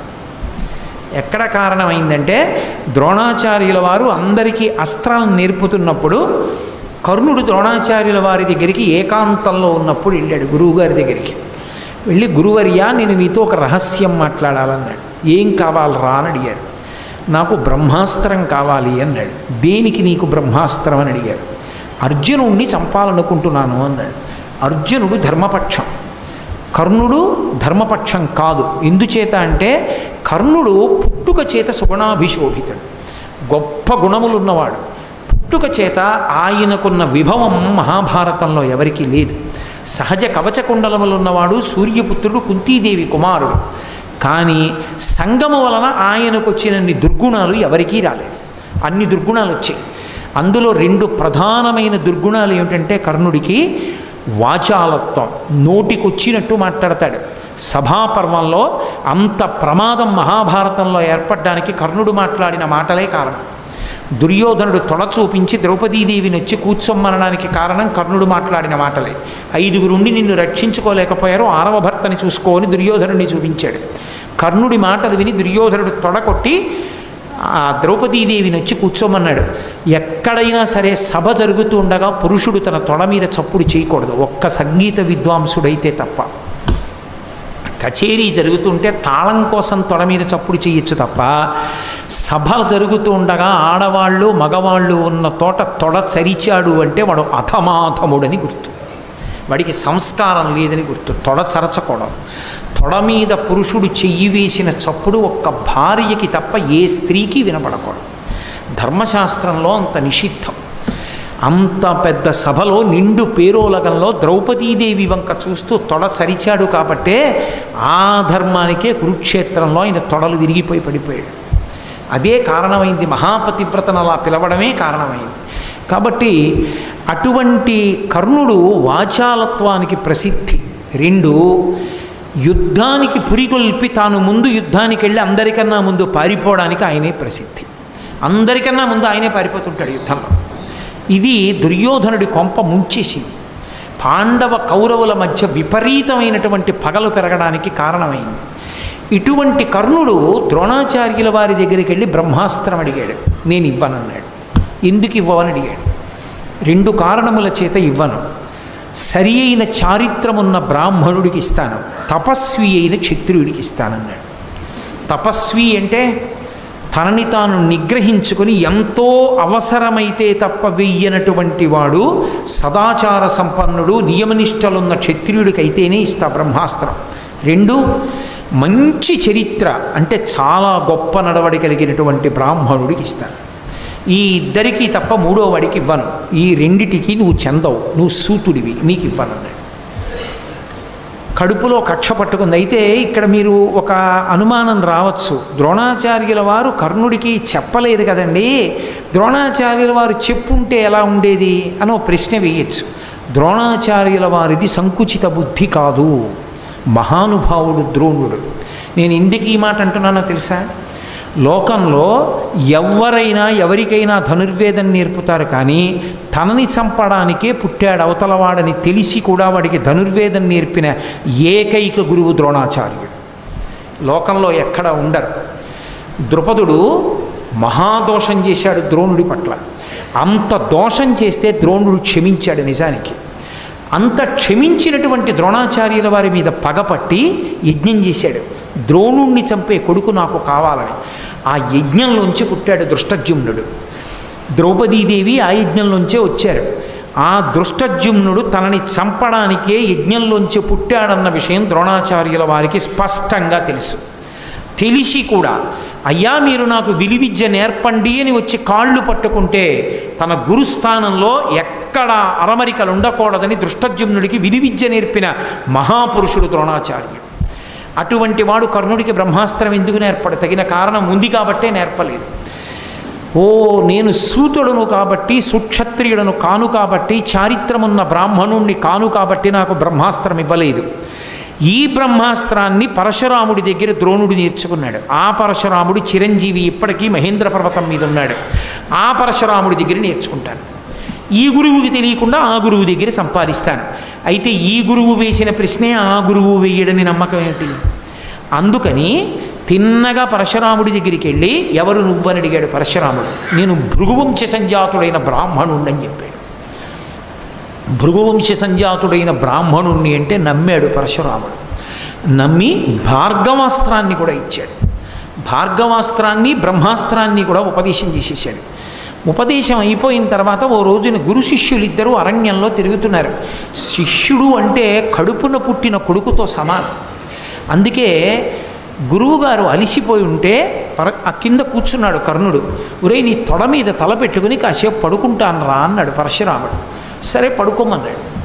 పడుకున్నాడు పరశురాముడు కర్ణుడి తొడ మీద తల పెట్టుకుని. ఇంతలో దంశుడు అని ఒక రాక్షసుడు, ఆయన ఒకానొక శాపకారణం చేత చిన్న పందిపిల్ల ఎంత ఉంటుందో ఆ పందిపిల్లంత రూపాన్ని పొందాడు. దానికి 8 కోరలతో ఉంటుంది, అది కాళ్ళతోటి. అది కర్ణుడి తొడ కింద చేరి అది విపరీతంగా కొరికేస్తుంది. అది తొడ కొరికేస్తోంది కర్ణుడిది.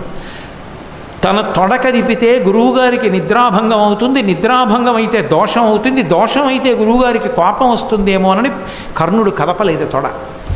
అది తొలిచేస్తోంది తొడని. ఆ నెత్తురు కారి పడుకున్న పరశురాముడి భుజం కిందకి వెళ్ళింది. ఏదో గోరువెచ్చగా తడి తగులుతున్నట్టుగా తగులుతోందని పరశురాముడు దిగ్గున నిద్ర లేచి చూసుకున్నాడు. నెత్తురు ఉంది. ఆ కర్ణుడిని కాలెత్తమన్నాడు. నెత్తురు కనపడింది. పరశురాముడు ఇలా చూశాడు. ఆ క్రిమివంక అది పందిపిల్లంతుంది. పరశురాముని యొక్క తేజస్సు చూసేసరికి వెంటనే అది కాలిపోయి అందులోంచి రాక్షసుడు పైకి లేచాడు.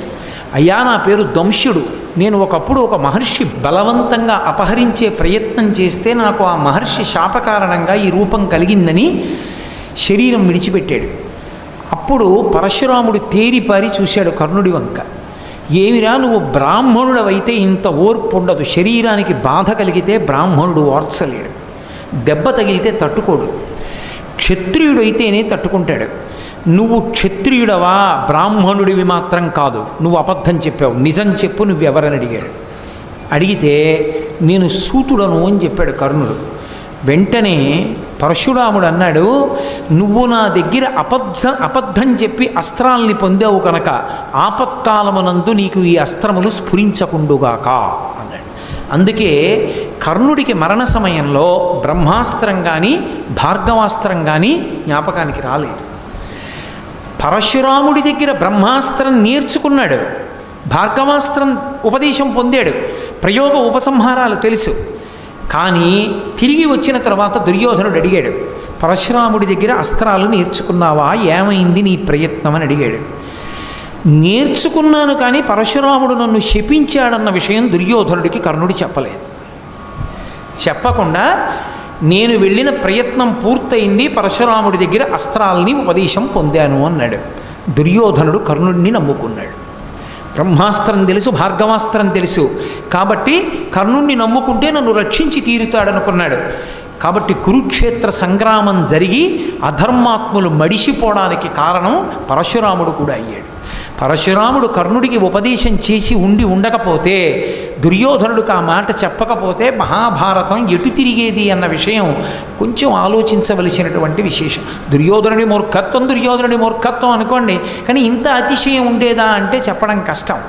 చిత్రం ఏమిటంటే, మహాభారతంలో తన శిష్యుడికి విలువిద్య నేర్పి శిష్యుడి చేతిలో ఓడిపోయిన సత్కారం పొందినటువంటి గొప్పతనం కూడా పరశురాముడిది.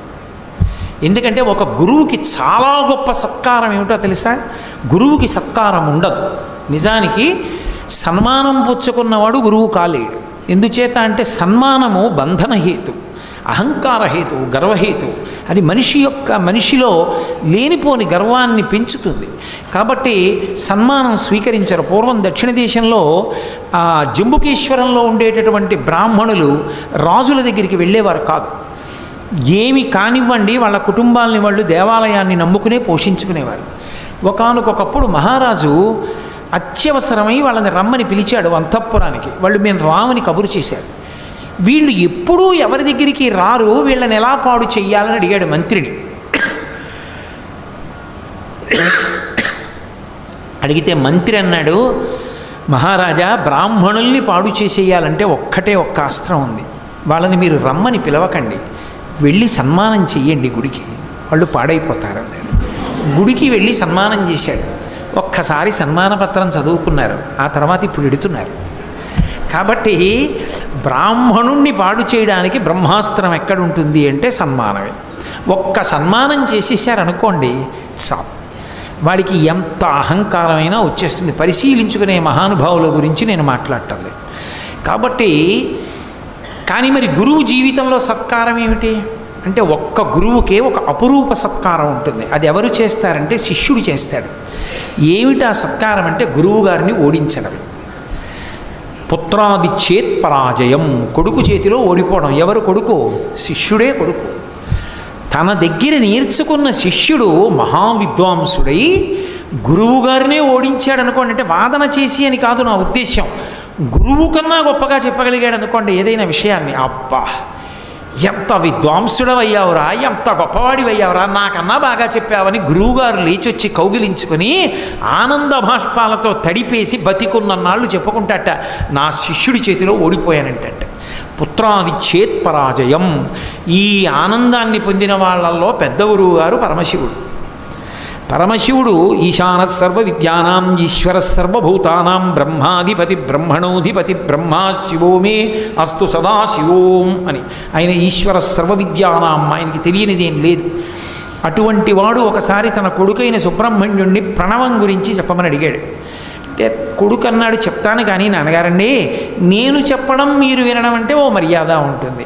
వినేవాడు చెప్పేవాడి కన్నా కిందకు కూర్చోవాలి ఎప్పుడు, సమానంగా కానీ పైకి కానీ కూర్చోకూడదు, అప్పుడు దోషం వస్తుంది. అందుకని మీరు కొంచెం కింద కూర్చోండి, నేను పైన కూర్చుని చెప్తాను అన్నాడు. సరే అలాగే కూర్చుంటాను రాని కింద కూర్చున్నాడు, పైన కూర్చున్నాడు సుబ్రహ్మణ్యుడు. కూర్చుని చెప్పాడు. పరమశివుడు తెల్లబోయాడు.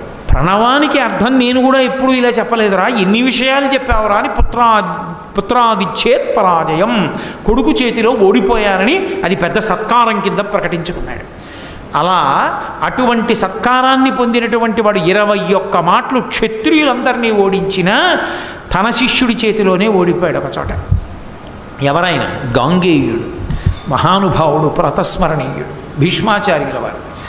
భీష్మాచార్యుల వారు తన వంశం పెరగాలని కోరుకున్నాడు. శంతన మహారాజు గారు సత్యవతీదేవిని స్వీకరించిన తర్వాత జన్మించిన కుమారులు చిత్రాంగదుడు, విచిత్రవీర్యుడు. చిత్రాంగదుడు గంధర్వుడితో యుద్ధం చేసి చచ్చిపోయాడు. ఇక మిగిలిన వాడు విచిత్రవీర్యుడు ఒక్కడే. ఆ విచిత్రవీర్యుడికి కానీ ఏదైనా ఆపద కలిగిందా మళ్ళీ కురువంశం ఆగిపోతుంది. కురువంశంలో ఇదో పెద్ద అల్లరి, ఎప్పుడూ వంశం కోసం అల్లరే. అందుకే 100 కొడుకులు పుడతారని ఈశ్వరుడి వలన వరం పొందిన గాంధారిని తీసుకొచ్చి ధృతరాష్ట్రుడికి కట్టేశాడు. మా వంశానికి గొడవ ఉండదు, 100 పుడతారని. వాళ్ళు దుర్మార్గులై వంశాన్ని పాడు చేశారు. తానొకటి తెలిసిన దైవం ఒకటి తెలుసు అని. అందుకని చిత్రాంగదుడు, విచిత్రవీర్యుల్లో చిత్రాంగదుడు చచ్చిపోయాడు. ఉన్నవాడు విచిత్రవీర్యుడు ఒక్కడే. ఈ విచిత్రవీర్యుడికి కొడుకులు పుట్టాలి, లేకపోతే వంశం ఆగిపోతుంది. అందుకని కాశీరాజు తన కుమార్తెలకి స్వయంవరం ప్రకటించాడని తెలుసుకున్న భీష్మాచార్యుల వారు, తమ్ముడు ఎలాగో పనికి మాలినవాడు, వెళ్ళి రాజుల్ని ఓడించి తెచ్చుకోలేడు భార్యల్ని, తనే వెళ్ళాడు.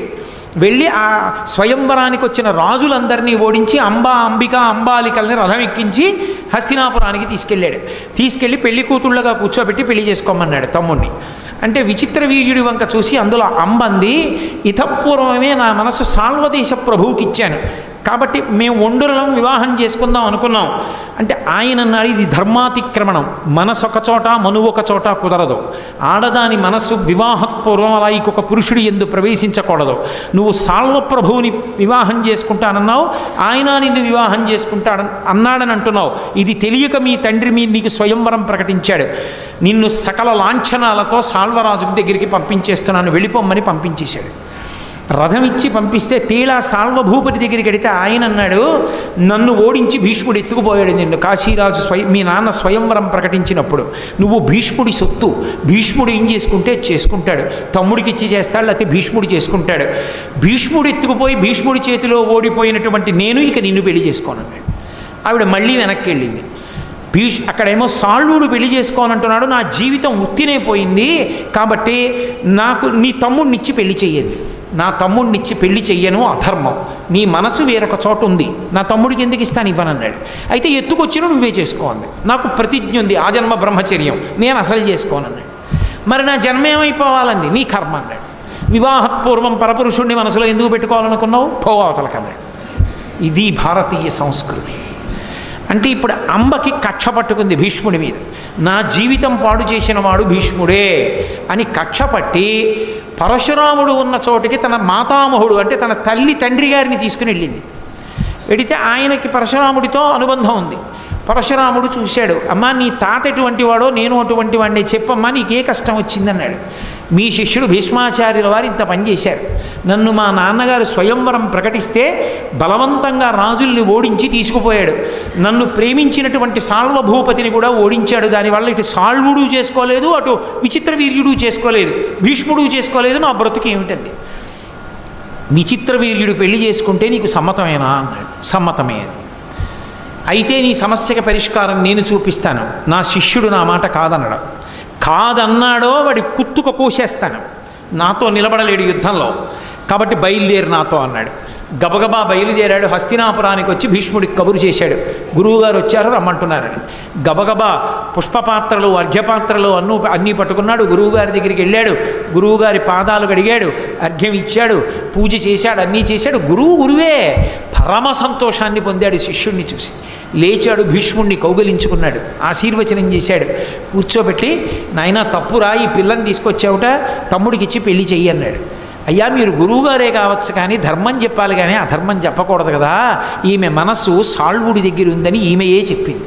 సాల్వుడు ఇప్పుడు చేసుకోనంటే నేనేం చేస్తాను, ఈ పిల్ల ఆ విషయం స్వయంవర సమయంలో నాకు చెప్పనప్పుడు నేను ఈమెను తీసుకొచ్చాను, అప్పుడే చెప్తే అప్పుడే వదిలేసి వచ్చేవాడిని.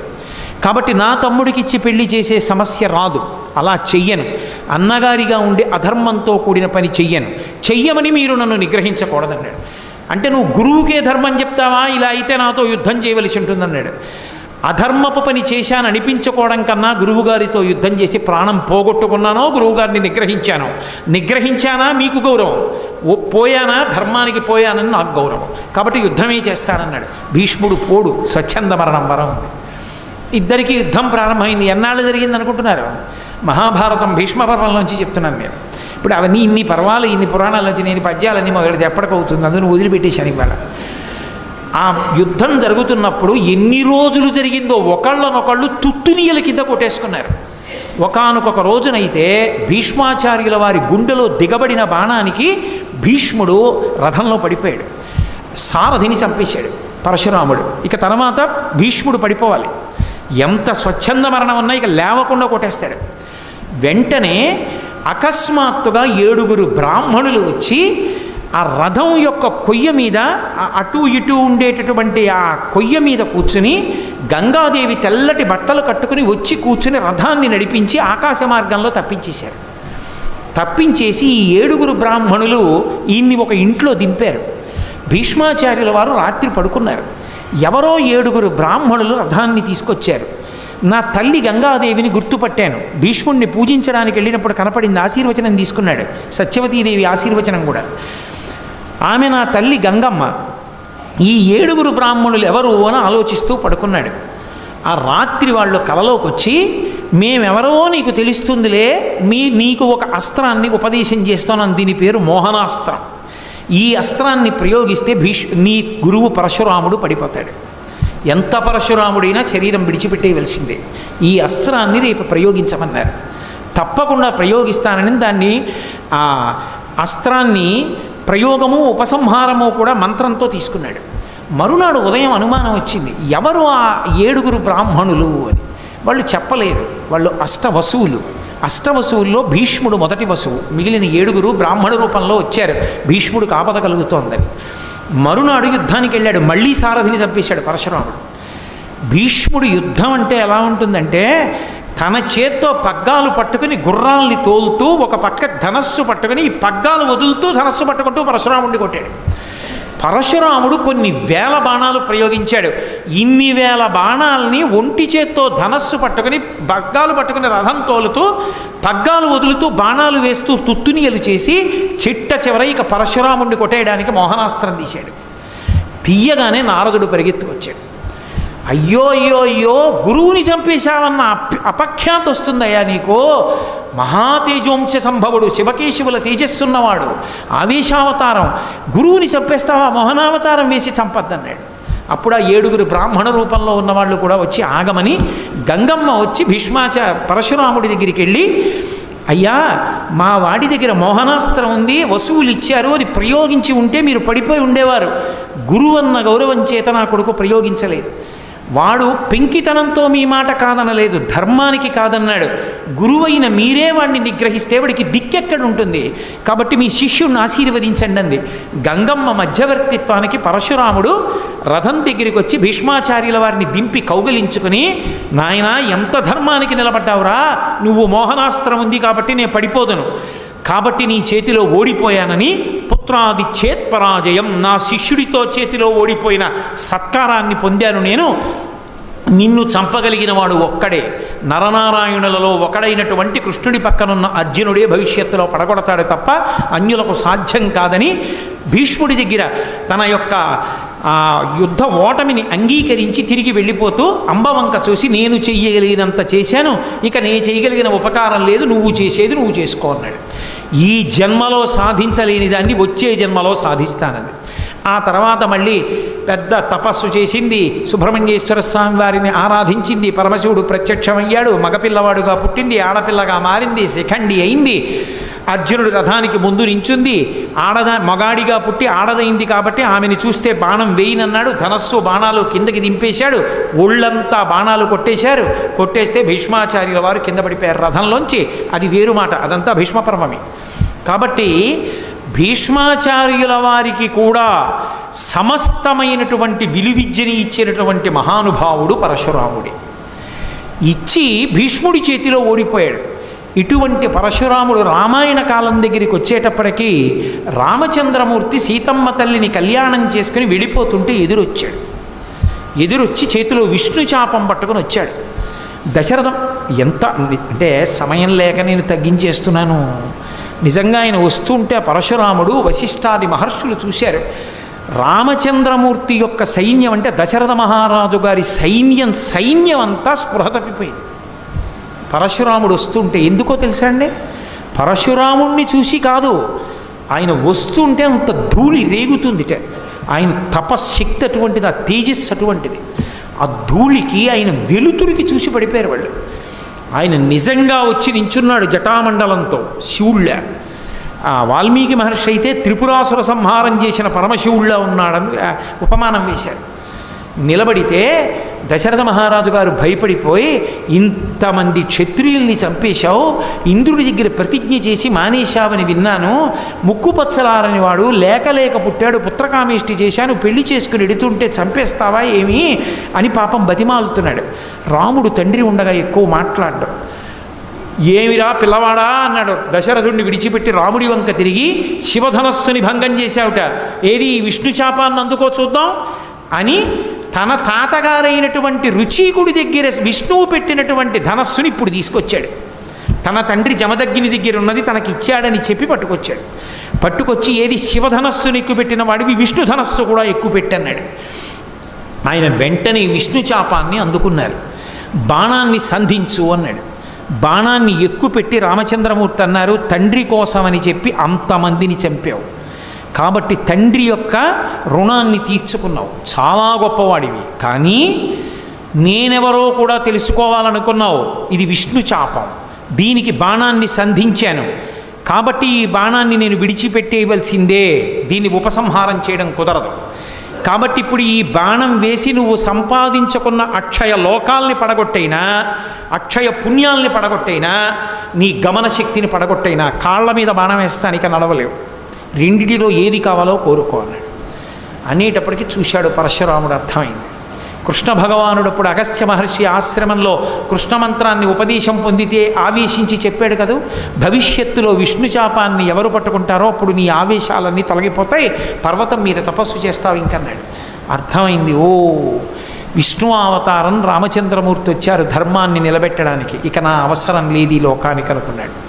అనుకుని, రామ నా పాదములను కొట్టేస్తే నేను ఈ భూమిని కశ్యప ప్రజాపతికి దానం చేశాను, గమనశక్తి పోతే రాత్రి అయితే నేను ఈ భూమి మీద ఉండకూడదు, వెళ్ళిపోవాలి మహేంద్రగిరి మీదకి, అందుకని నా గమనశక్తిని కొట్టకు, నేను సంపాదించుకున్న అక్షయ పుణ్యాల్ని కొట్టేసేయమన్నాడు.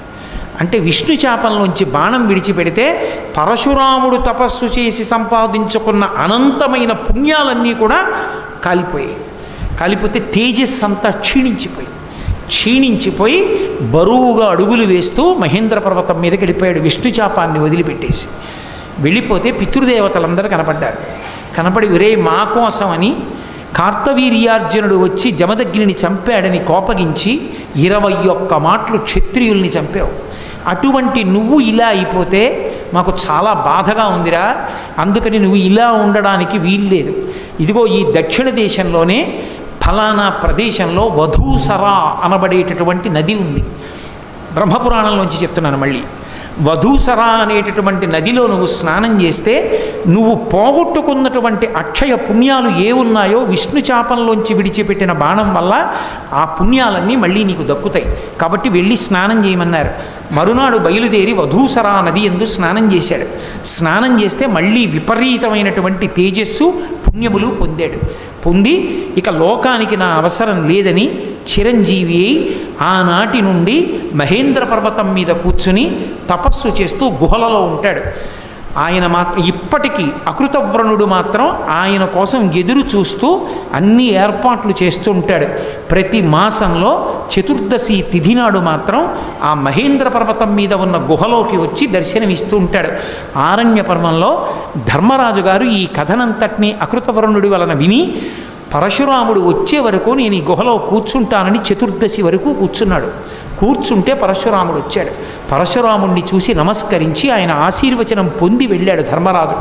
అంతటి మహానుభావుడు చిరంజీవి అయినటువంటి పరశురాముడి గురించి ఎక్కడ చెప్పబడుతుందో అక్కడ అరిష్టము, పీడ, ఉగ్రభూతముల యొక్క ఆ ఉద్ధతి ఇవన్నీ తొలగిపోతాయి.